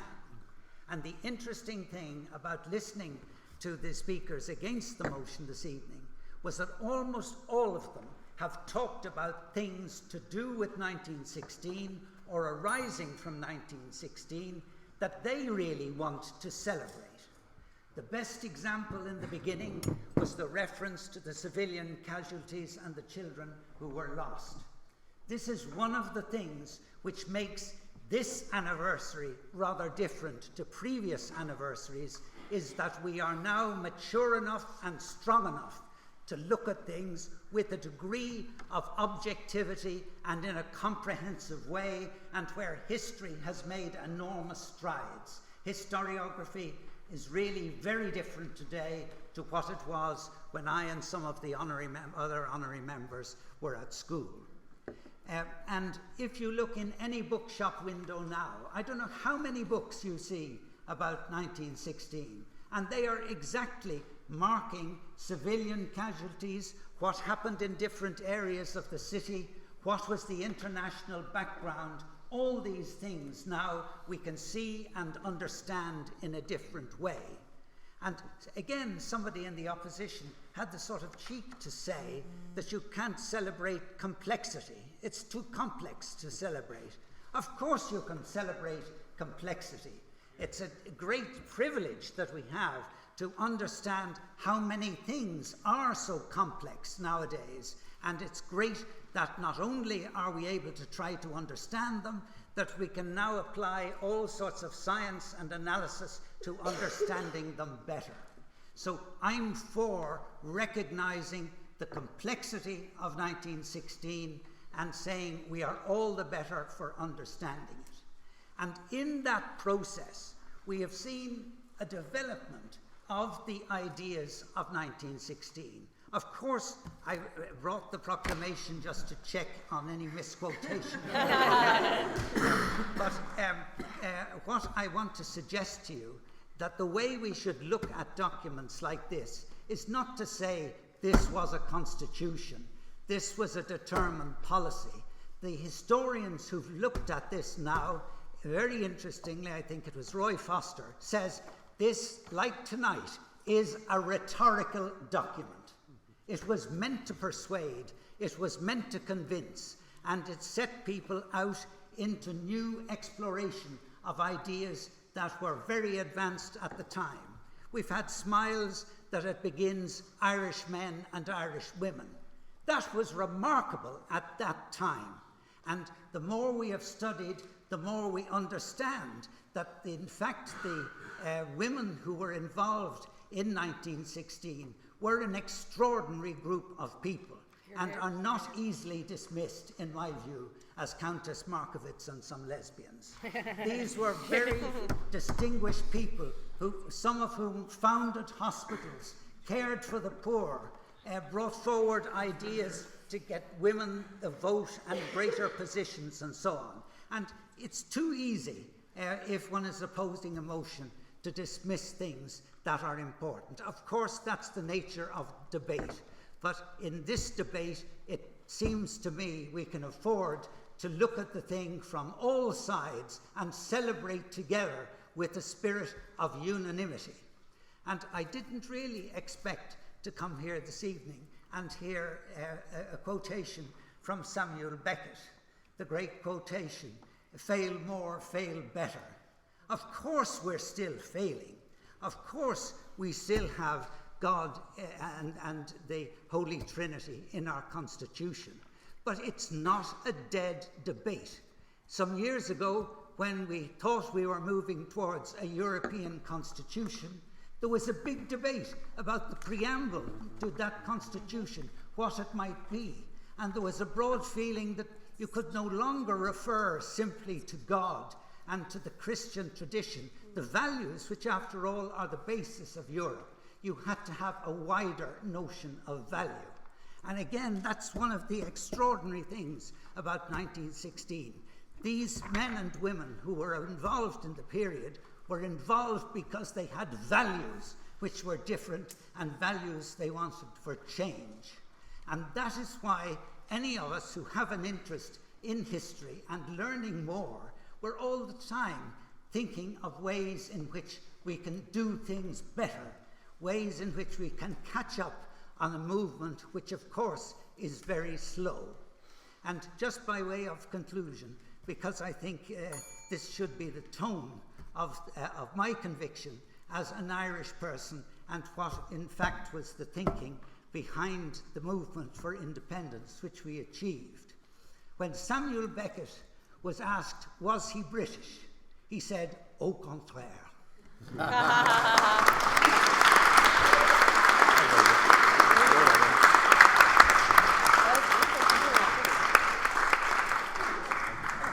finally, the last speaker for the opposition, my good colleague Frank Bannister, Associate Professor in Information Systems Trinity, a winner of the Irish Times Debate Award in 1972 and Correspondence Secretary of the 201st session. Frank. Mr. President, ladies and gentlemen, Madam Auditor, ladies and gentlemen of the College Historical Society, ladies and gentlemen. History, said Stephen Dedalus, is a nightmare from which I am trying to awake. Now, the words were actually fictionally in 1904, although it's quite probable that Joyce put those into his mouth after the 1916 Rising. And history is a fascinating subject. It's the only real academic subject in which we can play great games of let's pretend. Let's have lots of counterfactuals. You never hear physicists, well, you rarely hear physicists saying, I wonder what the world would be like if Planck's constant was slightly different. Or you never hear professors of literature saying, I wonder where the state of English would be today if Shakespeare had died in his cradle. But you get historians doing this all the time. What would have happened if Caesar hadn't crossed the Rubicon? What would have happened if Blucher had slept in and hadn't arrived in time to rescue Wellington at Waterloo? Or what would have happened if Gavrilo Principe's pistol had jammed in Sarajevo? Would things have been different? Now, there are various theories about this. One is Thomas Carlyle's great man theory. The theory, I'll take it in a minute, the theory that history is driven by kings and emperors and brothers riding bicycles. That these are the people that alter history. And then there's different views, that history is born of the society, and the view that associated possibly most with Marx, that history is the product of great forces, that things are going to happen, that the Roman Empire was doomed even if Caesar had gone back to Gaul and played tiddlywinks, and that even if Napoleon had won at Waterloo and exhausted France, wouldn't have been able to sustain his ambitions, and the crumbling Austrian-Hungarian Empire was just spoiling for a fight with Serbia, so if they hadn't shot Archduke Franz Ferdinand, they would have found another excuse fairly quickly. Now, the reason I'm saying this, I'll come to you, I haven't forgotten about you, is because the argument addressed at the start of this debate by Andrea, that the 1916 Rising inevitably led to Irish independence as it is today, just doesn't hold water. Sorry, your point was? So, when progressive humanistic Irish people talks not of celebrating the progressive aspects of the Rising, the people who were locked out of Mercer, Barrow, Constance Martin, etc. James Connolly writes like Strike for Workers and all that sort of stuff, but instead thought attacking the Rising and saying it was a patriarchal thing. It fills me with fear to think of the people who wrap themselves in the flag and defend the Rising, the nationalists, the UKIPs of the world. Like, do you not think Could I encourage you to end your speech? Sorry, I'm not quite sure what your point is, but I'm sure it's a good one. We're very bad at this, right? The Canadian-American sociologist Philip Tetlow carried out an experiment a number of years ago, which got people to make a forecast, experts. Now, this wasn't who's going to win the 415 at Leopardstown or even the result of the election. He wanted big forecasts over a 5 to 10 period. The end of apartheid, the fall of the Berlin Wall, the collapse of the Soviet Empire. And he then exhibited a rare quality amongst academics. He waited patiently to see if these came true, and guess what? These things turned out to be no better than guesses. And in fact, one of the interesting sidelines was the more expert these gurus were, and they were historians and newspaper writers and gurus and think tank wallahs, the more experienced and more high profile they were, the less accurate their predictions tended to be.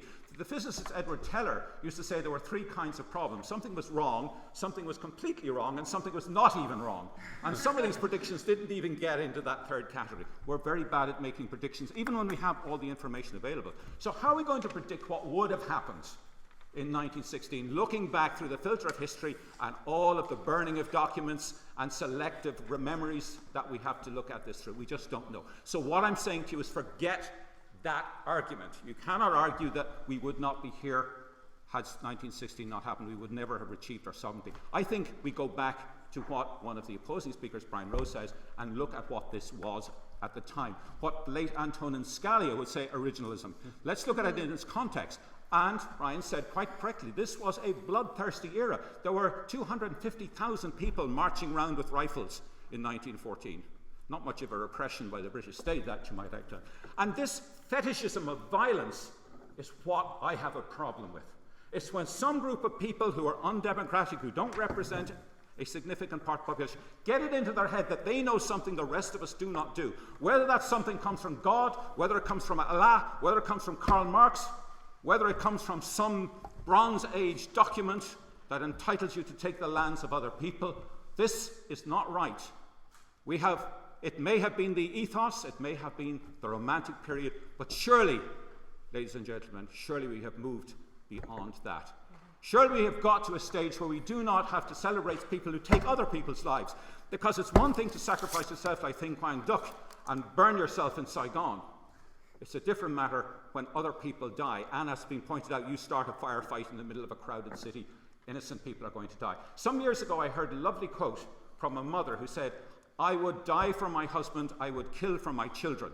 And that's the difference. It's one thing to sacrifice, the blood sacrifice of yourself, whether you are that monk or whether you're Bobby Sands. It's a different matter when you start shooting other people, and particularly when you start killing people who are innocent. Yes?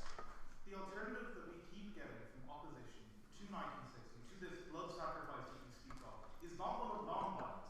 It is one in which you have a British barracks with armed police officers in every town in the country, where you have a lockout that was beaten off the streets by a police force in this city. It was a state of constant violence, and violence in response to violence can often be justified. Not in this instance, because violence in this instance, as has been pointed out, was an attempt to poke the British eye. It was a doomed rebellion. It was against orders. It was bound to fail, and it was bound to kill innocent people.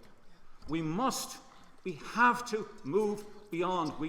We are in the 21st century. We are not in the romantic era that idolized violence, that people walked around with guns and thought that dying for your country and making other people die for your country is a noble thing. I think, to borrow from Hannah Arendt, we should not be raising a glass tonight to the pornography of violence. Ladies and gentlemen, in the name of humanity and of the living generations, and indeed of the generations yet to be born, please reject this motion.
What's the Irish Times debating competition doing about women?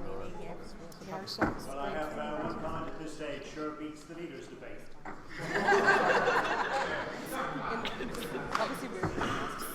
So now we will have 5, I think, speeches for and against the motion. And first, it's a great pleasure to invite Robert Hart, who was Correspondence Secretary in 1958, Treasurer in 1959, who would like to support the motion. Robert Hart.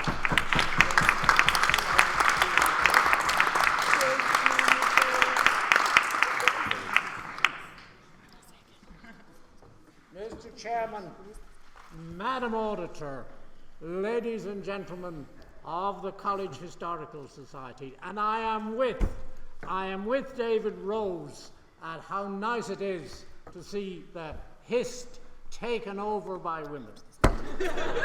And I also have another quotation from Samuel Beckett, who became disaffected with his teaching job in Campbell College, and he confronted the board of the college. He said, "The cream of Ulster, rich and thick." But the rising was a very muddled affair, and most of these things usually are. And we have it on the intuition of Roddy Doyle, when Henry Starr Jr.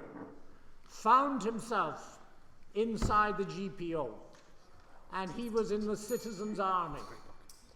And he watched while one of the volunteers up from Cork, God help us, one of the volunteers in a greatcoat marched up to Connolly and Pearce and saluted them.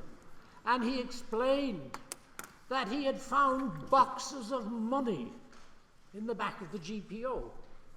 And Henry Starr, streetwise, he said, if he had found boxes of money, it wasn't Connolly and Pearce he would have been telling. He couldn't even detect a telltale bulge in the pocket of the volunteer. He hadn't even put any of it in his pocket. And talking of Roddy Doyle and Ireland as the blacks of Europe, I think we should remember Johnny Murphy, who has unfortunately left us.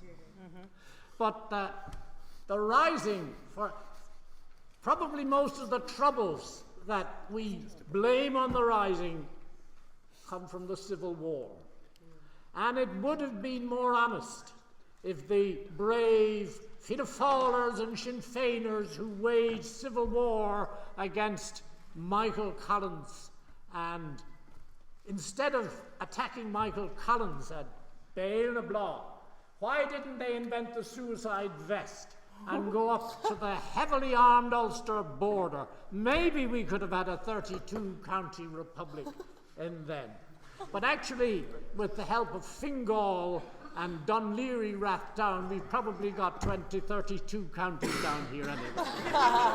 But the real point of the Rising was independence. And we're only beginning to see the fruits of independence. It is now cool to watch a Oireachtas report. And up at the back of the door, there is Claire Daly canoodling with Mick Wallace. And Mick Wallace leaning over to ask Shane Ross in a stage whisper beside a hidden microphone, "What is Miss Piggy wearing tonight?" And I believe that by next week we will have independence coming out of our ears, and I think we should celebrate that. I rest my case.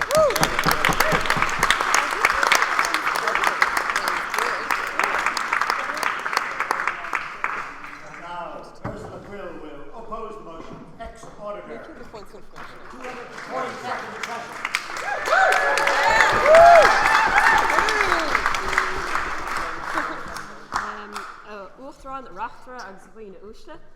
I'm very happy to say a few words in opposition to the motion here, and I'd just like to say a few quick words, if I may.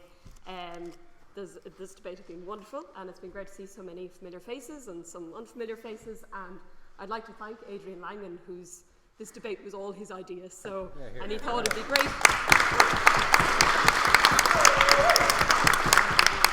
He thought it would be a great way to bring back people from all the decades, and I think it's really worked out as well as we could have expected. So, well done to him and to everyone for coming along. So,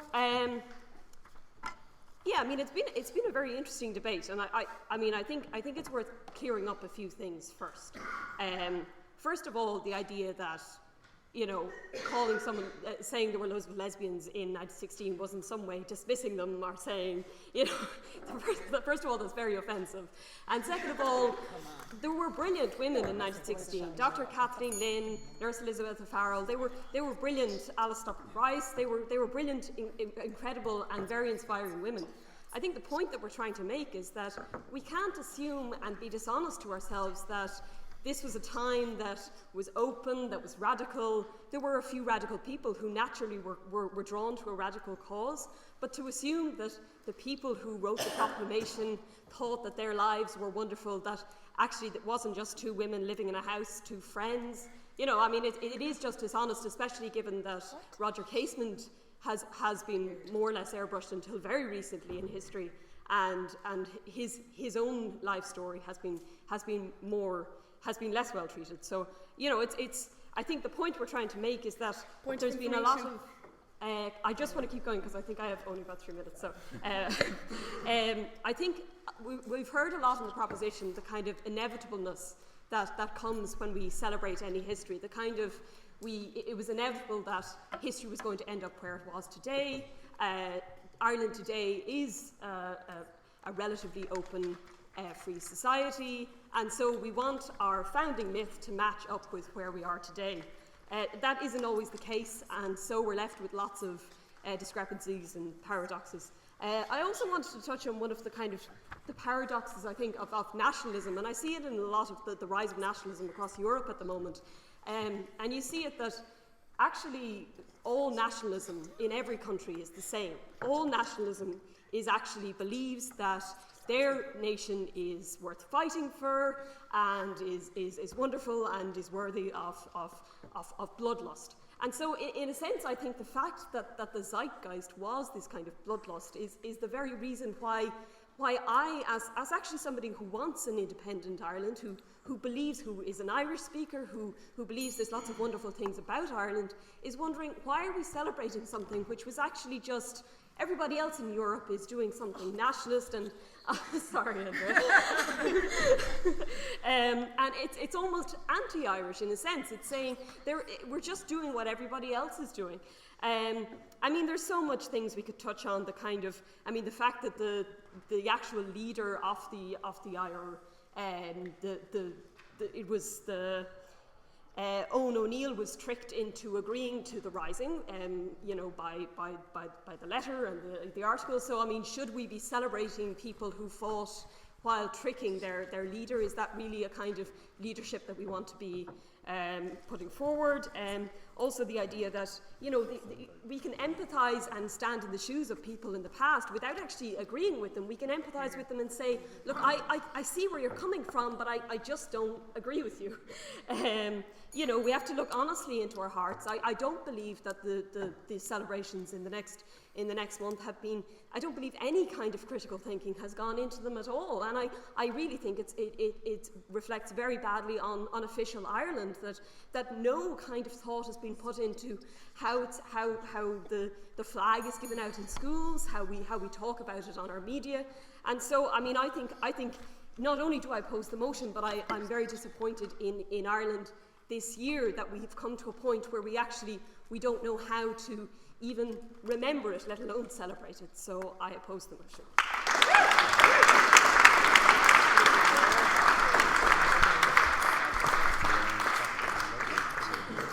And now I call on Joe Jackson, ex-auditor, 1974, silver medalist, to propose the motion. Mr. President, Madam Auditor, ladies and gentlemen of the College Historical Society, ladies and gentlemen, it's not a particularly shocking thing for me to stand before a Madam Auditor or order tricks for Latin pundits, but because when I first stood up in the Hist, it was Mary Harney who graced that chair, and the unfortunate lady had to endure old codgers coming along and complimenting her on her beauty. Because I want to leave this room alive, I am not going to make the same mistake. So the motion before this House brings up what I believe is not a political ideology. Irish nationalism is not, I believe, anymore a political ideology. I think it should be diagnosed as a psychiatric disorder, and because it's bipolar disorder.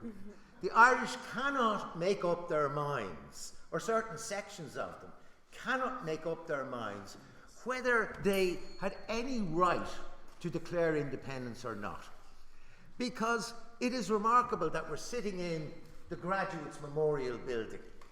Some of us are just chilling out here, but most of us are sitting in the Graduates Memorial Building. And this very building that you're sitting in was to commemorate a sacrifice that was even more inane and vacuous than what happened down in O'Connell Street. I mean, the cousins that controlled the empires of the day had a sniffy disagreement and sent millions of their people to die. Among them, people from this university who I reckon should have had more sense. But nevertheless, we're not asked to question that sacrifice. That's a given. That should have been made. And I ask you, would you see the same motion at the Oxford Union? Should we have Remembrance Day? Do you think that would make it on the motion paper of the Oxford Union? No. Look at what happened to poor Jeremy Corbyn when he found himself not wishing to wear a poppy, but a white one. How dare he even suggest that there might be a pacifist line to be taken about these huge sacrifices which cost so much for the British working class, for which they got so little out of their empire. Whenever you think about it, they only got sense in 1945 and shagged out Churchill that great man you were talking about, and put in Clement Attlee. And then for a few years, they got a socialist government that actually returned something to the British people in the form of the National Health Service. And then a few decades later, you had Thatcher making it her main plank to get rid of anything the British ever got. The weird thing about the British Empire is that the Irish did better out of it than the British did. And if anybody doubts that, the reason is land purchase. A huge reform for which the British deserve great credit, which I wonder if a native government would have done. Now, in terms of celebrating 1916, my attitude to it is that it is, as better speakers than me have said, it's the founding myth. The results may not have turned out to have been particularly good in the aftermath, but then again, there are very few independent stories in the 20th century that are particularly good. There was a part of me that thought about this motion and said, this House celebrates 1916, and I was thinking, should the present government be the people to celebrate it? And I honestly felt, no, they shouldn't be. Because when I look at the way they gang up on Sinn Féin and people like that in the so-called leaders' debate, to watch all these people acting like the Unionist government in exile in the Republic, treating Adams's people as if they were the only belligerents in those troubles. And I was there in the 70s, and I saw who the belligerents were. And the people who were kicking in the doors and jumping out of their Land Rovers and attacking innocent people were not the IRA.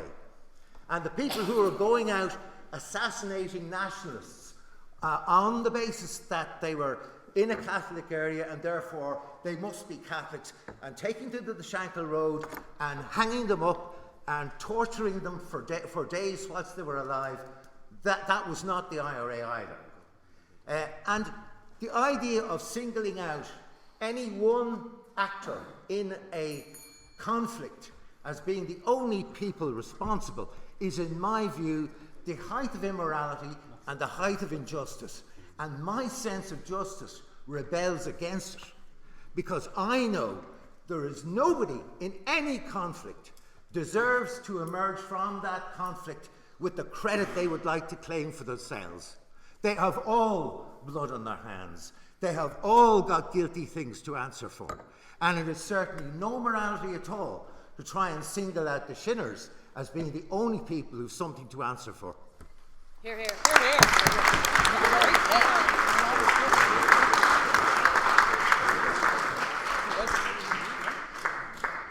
And now, William Dunn, Treasurer of the 244th session, will pose the motion.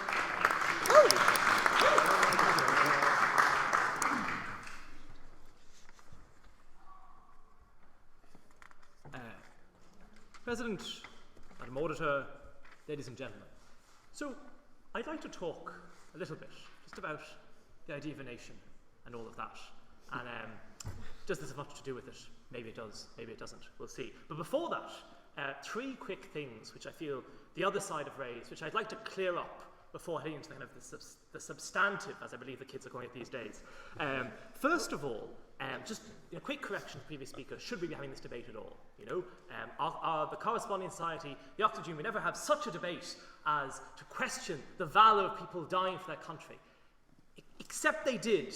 In 1930, it was called the King and Country debate. It appalled the whole of society because they said they wouldn't fight for King and Country, and they were the generation just after the First World War. So I think we're in a fine tradition of doing that, following the younger society. Second of all, this question of, this kind of question of the motion of, well, if we don't celebrate it, what will we do? The only other verb we could put in there is forget. I would suggest there are more verbs we could put in. I would also suggest that it is in fact quite hard to forget the 1916 Rising, especially after this year. I normally look forward to debates about nationalism in 1916. After this year, along with the national broadcaster and anyone who's at the Irish Times competition, I will be glad never to hear them again. And finally, the vexed question of what will we do with the railway stations. Could I suggest that in this PR-charged aid, we, and indeed the college, might seize this opportunity to give a bit of publicity to those people of the past. So, the Burke railway station. I know it doesn't sound catchy at first, but you know, like he was the greatest, probably like one of, like if not with Berkeley, the greatest philosopher this country has produced, Madam, in a moment. And I think it's crazy that in this city there is no great commemoration to him, as there would be in any other city in the world that produced and housed such a person. Yes, Ms. Monaghan. Oh, Burke, Dr. Monaghan, sorry. Burke, thank you. Burke, our gracious founder, Is he? famously described England as Ireland's guardian angel. Would that not be going a little bit too far?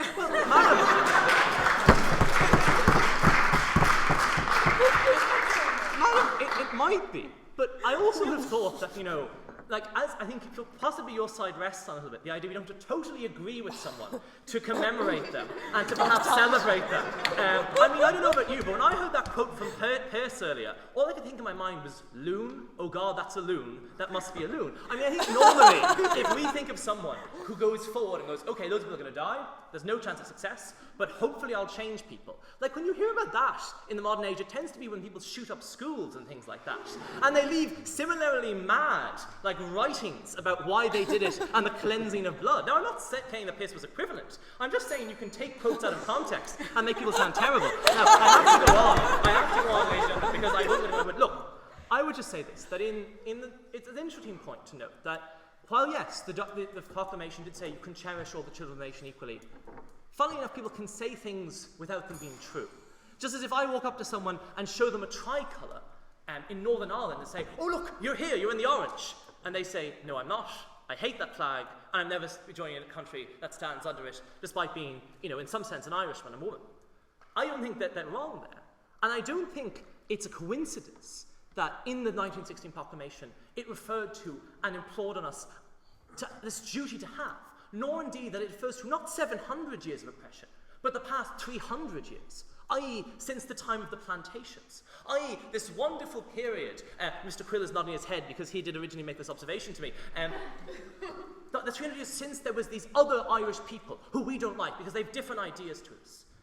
And the problem with nations, and the problem with political violence, not just in general, but when it comes to back up nations, is the idea that it has this right to call upon you, and that its vision of the nation, and its vision of what being a part of that nation compels you to do, is somehow to defy that, is to defy your own identity. That is a pretty pernicious one, especially when matched with force. We heard even from the last speaker that he thinks all the major parties apparently have interpreted 1916 wrong. And that's the problem. No one agrees what it means to be part of the nation. No one means what the thing is. But in 1916, they decided to unilaterally assume they knew what that was about.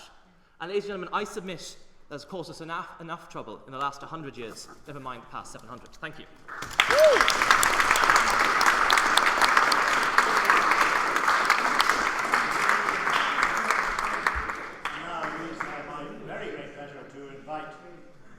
Adrian Langton, ex-auditor of the Society, to speak. And it is indeed true that it was Adrian who came up with the idea that the honorary members debate should be held in this format, that it should be a competition, we should debate 1916, and indeed it is officially part of the Trinity programme of marking 1916, if I can put it that way. So thank you very much, Adrian, we look forward to your words on the motion.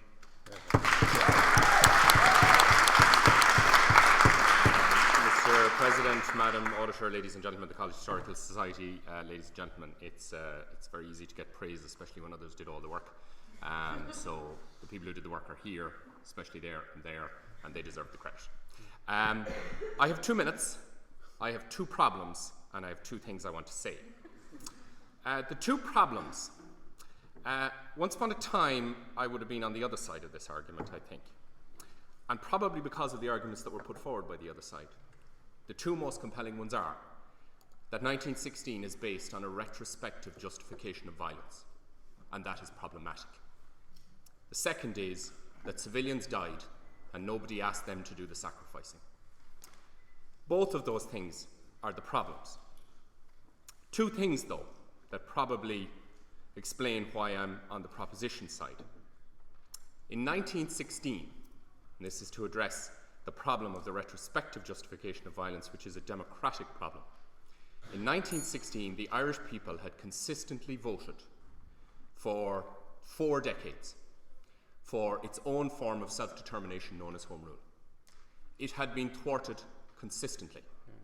It had been thwarted by a parliamentary majority which was stacked against us, and then, when in 1912 we managed to overcome that artificial device and secure our first stage of independence democratically and legally, it was thwarted by a group of officers wearing uniforms and carrying guns in the Curragh who decided that it would not be allowed to happen, and who coordinated with a minority on this island who decided that they would use weapons to prevent it. Owen MacNeill summed it up rather well, I think. The North began. So therefore, is it reasonable to assume that when we had essentially a military coup d'etat took place in Ireland, there were troops on the streets before Pearse put them there, they were just invisible? The democratic and legal rule of law in Ireland had been overthrown against our will. And that must surely be thought in the balance when you are considering what these group of men and women decided to do. It doesn't give an easy justification for it, but it's well worth considering. Secondly of all, I'd say, and finally, as regards civilians. Yes, civilians were caught up in and were killed in 1916. Might I say, though, contrary to others on the same side as me, the people in 1916 did not target civilians when they sought to free Ireland. There are people in Birmingham, for example, who had to go and find pieces of their relatives when they were targeted to apparently free Ireland sometimes later. In 1916, they did not set out to do it, though people were killed. One point, though. In 1916 in Ireland, we were awash in a sea of blood. Our young men were dying in their thousands, apparently for the independence and freedom of small nations. Just a few thoughts. Thank you.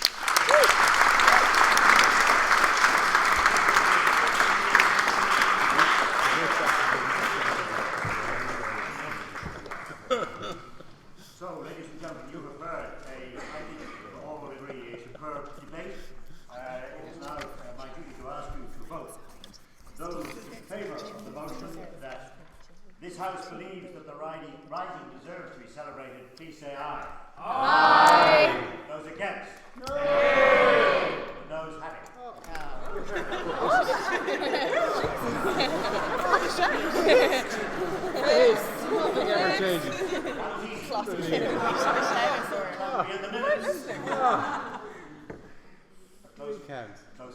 However, it's now my very great pleasure to invite Professor Gagan to announce which team won, and maybe to make some other comments about contributions by our historians.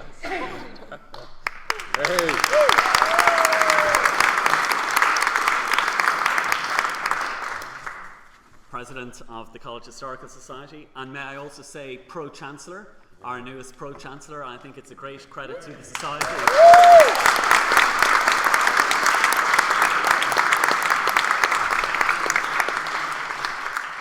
A great honour, almost as great as being President of the Society. Madam Auditor, Vice Presidents, Honorary Members, ladies and gentlemen. I was listening to the radio this morning, and on the Pat Kenny show there was a former member of the College Historical Society, now a cabinet minister, and he was on the radio defending his government's time in office, and also his party leader in Taoiseach, Enda Kenny, and he made the comment, well, he'd never win a debating competition, he'd never be auditor of the Hist.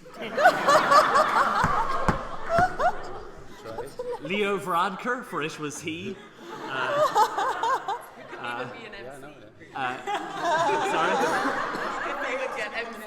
Which is actually true. He never ended up being an MC. I think it was either for your committee, or it was either your committee or Adrian Langan's committee. And he said that his failure to end up as a member of the committee led him into the clutches of young Fine Gael. So he did a whole piece better. And if only the Hist had been a little bit more discerning back then, the whole history of Ireland might have been very different. But one thing that did strike me when he was saying about that and debating skills, and when we were looking at the leaders' debate last night, was actually how bad all of those politicians were at actually debating, at actually engaging with the question they were asked or what someone else said, and not just resorting to, as one journalist said, it was like the Leaving Cert when you learned off your poem, and no matter what question was asked, or even if it was a completely different poet, you still gave the answer. And that was the exact opposite of what we had tonight from our brilliant speakers. And when we had points coming from not just the speakers but also from the honorary members, every single point, well, I think except for one, they were taken on, and it showed a quality of debating that we didn't have in any of the leaders' debates. And I think that's maybe a sign that maybe we do need more auditors of the HIST or members of the HIST involved in national things. It was a very impressive debate. We had trouble finding agreement on it. We had everything from founding myths to mumbo jumbo, everything from Johnny Logan to Winston Churchill. And if I'm the only one who is rushing out tomorrow to buy or download Zulu, well,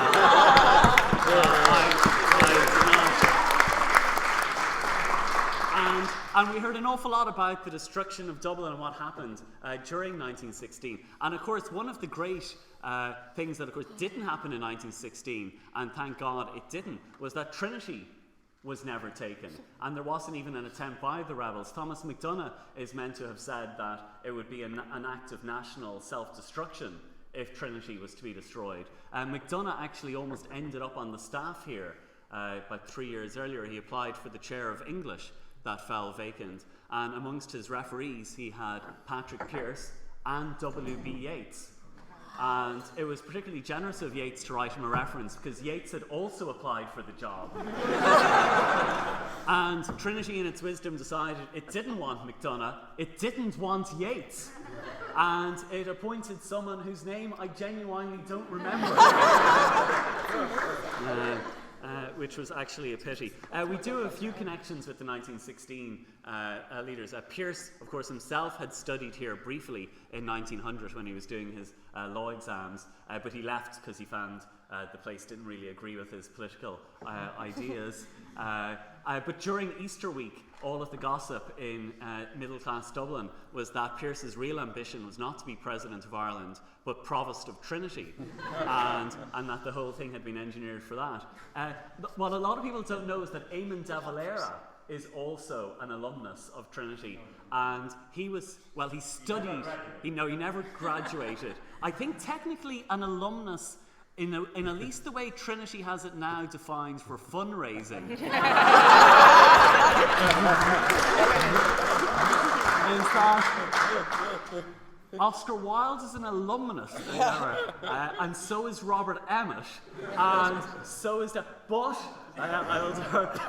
and maybe the world of fundraising isn't always the best guide to what is correct. But nonetheless, De Valera was on the books here in 1904-95 and took the scholarship exam in mathematics.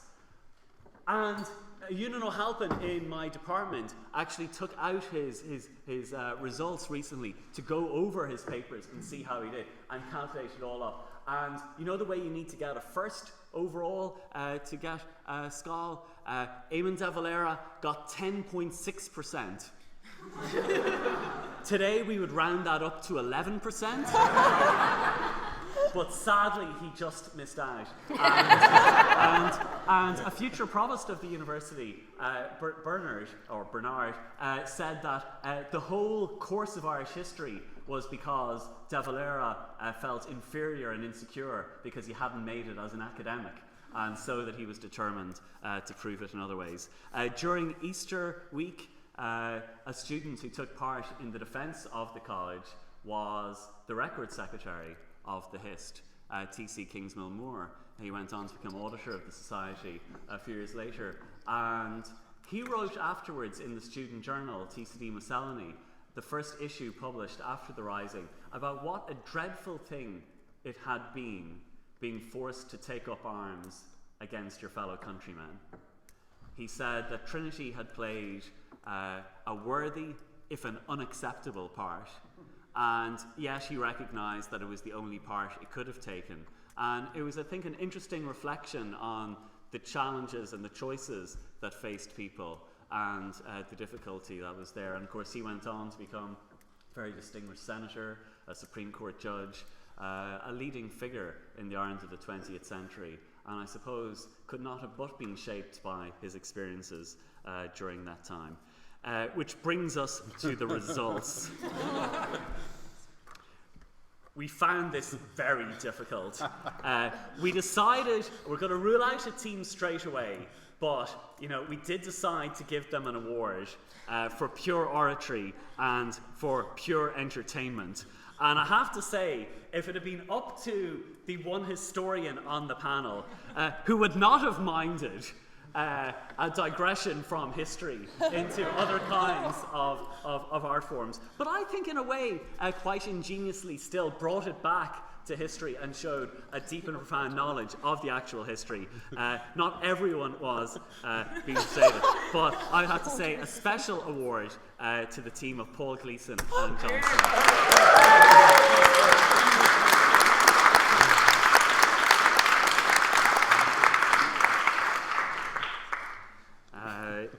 We were pretty much in difficulty then for the overall team. The runner-up team goes to, because of their command of the House, some brilliant persuasive arguments, the way they were able to engage with the arguments. The runners-up, or highly commended team, of Neville Keary and Brian Rose.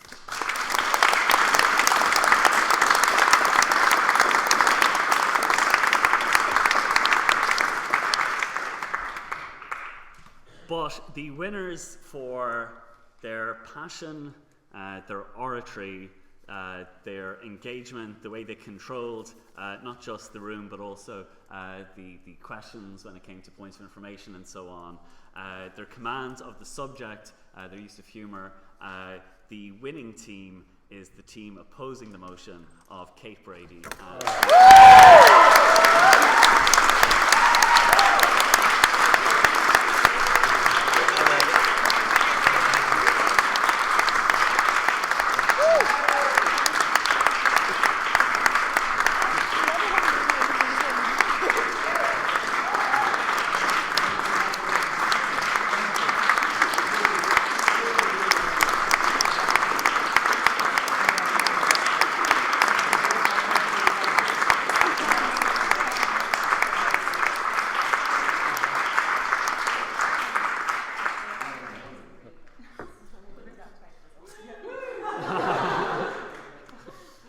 Before I announce Best Speaker, just to say that as an adjudicating panel, we were hugely impressed today, but also we were hugely impressed with the Society for organising such a wonderful event. So I think to Ronan, to the Auditor, and also to Adrian Langan, because I think his vision, helped bring this event, and I hope we do it annually, because I think it's been a brilliant way of bringing together the different generations of the Society, and I think it brings home just what an important society it is. So I think well done to...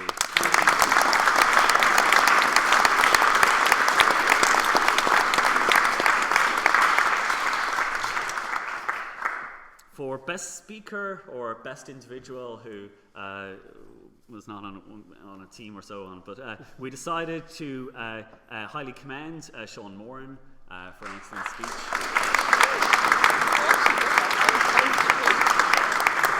But for wrapping up the debate in such style, even though the panel of some scientists disagreed with his comment that physicists don't argue about certain things, they nonetheless decided for his command of the House, the way he re-energised the debate towards the end and summed it up brilliantly.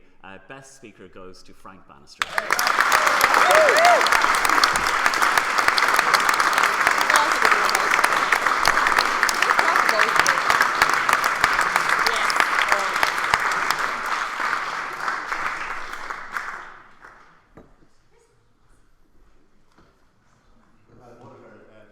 Ladies and gentlemen of the College Historical Society, ladies and gentlemen, this has been a wonderful week. showing the society at its very, very best. And I know from having been associated with the society over this year and previous years and so on, the society is in rough, good shape. We're on our way to celebrating the 250th anniversary of the society in 2020. So gird your loins. That's been a terrific taste of things to come, and for sure, I hope the society does this again. It has to do it again because there are quite a number of vacant plaques on the machines. I would like to just say a few words about the subject of the debate, partly because, like I think many of the speakers, this has been a problem for me. Adrian said he had changed his mind recently. Others have clearly wrestled with it. I have wrestled with it all of my thinking life. I have never found it easy to consider this my country, the country that I wanted to be. And in thinking back to one of the main reasons why I don't think it has turned out to be the country I wanted to be so far, I would have to unfortunately say I trace it to the Rising. Now, when I was auditor in 64, 65, I gave my inaugural address and the title of my paper was A Terrible Beauty. I didn't know then. I'm not sure how firm I am now. I didn't know then how I should be judging my country. I knew it was beautiful. I knew it had beauty in so many different ways, and I knew it had terror. And if you ask where the terror came from in its most recent form, it's going to be extremely difficult for you to avoid the conclusion that it goes back to the Rising. And it's extremely difficult not to recognize, in my view, that we could have achieved independence and would have achieved independence without the Rising. And that is really the crux of the matter. I know we had voted for 40 years, as people said, for home rule. Yes, we had. But we had a problem, which we in the South never fully came to terms with. And that was that about a quarter, maybe a third of the population definitely didn't want home rule. And we in the South, broadly speaking, those in favour of home rule, never ever came to terms with that in the previous 40 years. We never ever came to understand why it was the Protestant community, broadly speaking, but also a lot of people who were Catholics, didn't want home rule. Now, I happen to have a connection with the North, in the sense that I have two grandparents who were Northern, one a Methodist, another a Presbyterian. I actually know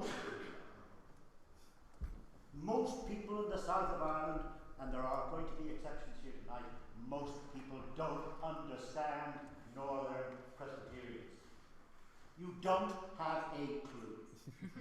Most of you don't know that Presbyterianism is the most Republican Christian faith that there is. It's a Republican faith. It's the faith that actually influenced hugely the Enlightenment in Scotland. It's the faith that had a huge impact on independence of the United States. There is a book I recommended to you, The Scottish Enlightenment, How the Scots Created the Modern World, and that was Scots Presbyterians, which created the idea, so many of the ideas, that have led to the modern world, which itself is based on this thing called the Enlightenment. You'll notice that tonight, in all of those wonderful speeches, nobody mentioned the Enlightenment, not one person. There were very, very few references to the North of Ireland.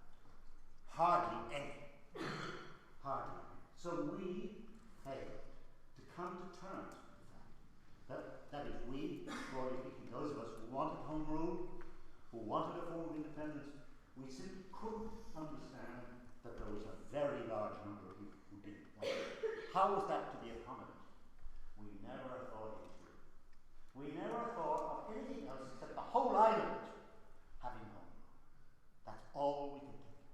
And we perpetuated that in that horrible document which said, can you imagine, said that the national territories were 30 and the whole island. What do you think the people in the north thought of that? Have you any idea what they could have thought of that? So, we went, the rising took place. And just look at the consequences of that. I'm not going to speak for very long because you have surely got the drift of my thoughts. Violence, yes, it started in 1912.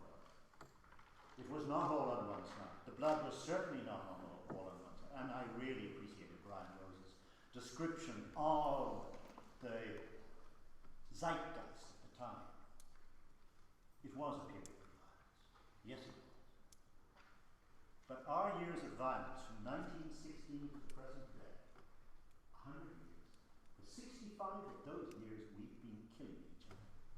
65 out of the 100 years we've been killing each other on this island. And indeed sometimes going to Warrington, and sometimes going to Birmingham. Huh? Obviously 1916. 1919 to 1922. 1922 to 24, the Civil War. And the Civil War didn't end in 24. It petered on in a very pernicious way. 1942 to 45. 1956 to 62. In 1956, on one day, 150 members of the IRA attacked border posts in a coordinated attack on the Northern Ireland. And then some young men died, of course, and 50,000 people attended one of the funerals in Limerick. 50,000 people attended the funeral of IRA men in Limerick as a result of the campaign. And then, of course, 1968 to this year, we are still killing each other. Not in the numbers, of course, that we had been, say, in the 70s and the 80s, but we have. We instituted violence as a way of making decisions by 1960. And today, we are faced with an election in a few days' time. When Joe Jackson eloquently said everybody else was ganging up on Sinn Féin. But just remember what we're talking about. We're talking about a political party which itself has such close relations to the idea of achieving political goals through violence. That is a way of thinking in this country this day. And let me also say that the Ireland that was achieved in 1922 was not my kind of country. It was not my kind of country. And it is hardly been mentioned tonight. But remember the degree to which that country, our country, down here, became a Catholic country. I was not included. Yes, people talked about cherishing all the children of the nation. They didn't understand. The people who wrote that had no idea who those people were. They had no connection with them. Even down here, let alone the connection with them in the north. I was excluded. And actually, I came back to Ireland in 1970 with the idea that I actually came back because I did want to change, to participate in changing this country. And the way in which I wanted to try to do that was to promote, in a curious kind of way, I suppose, the ideas of the Enlightenment, which are fundamentally connected with the ideas of science and reason. Ideas which were completely excluded from the culture of this country from 1922 up until the 1970s and the 1980s. Yeats, by the way, wonderful poet, but very poorly educated. Very poorly educated. Of course we couldn't make him the professor of English. He didn't know anything about English. Yeats was a great wordsmith, fabulous wordsmith, but not a professor of English. And he detested science. He absolutely detested science and detested reason, and blamed his father, who was a free thinker, a humanist, for preventing him from acquiring the myths of religion, which he had to, of course, replace them. In any case, my own search, as it were, for trying to influence the way in which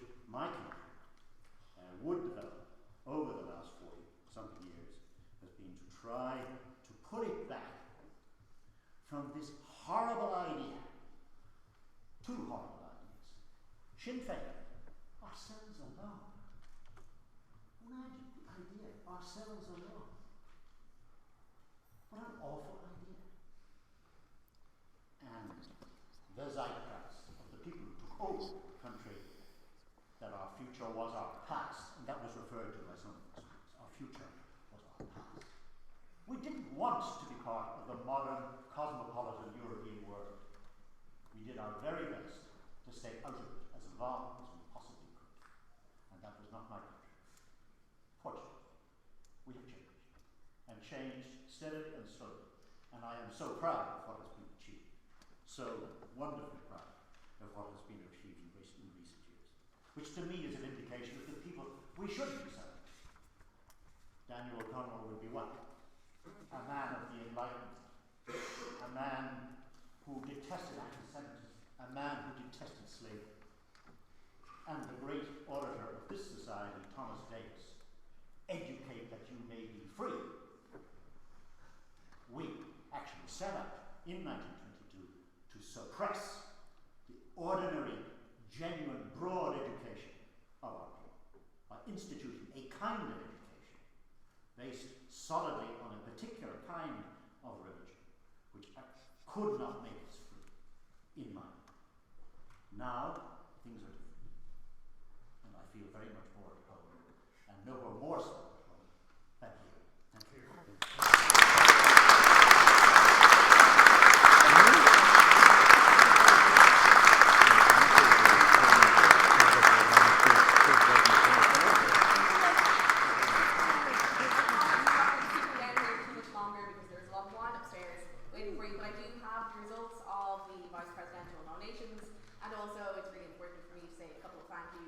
To Adrian and for the entire Steerage group, thank you so much for, like, Adrian really approached us almost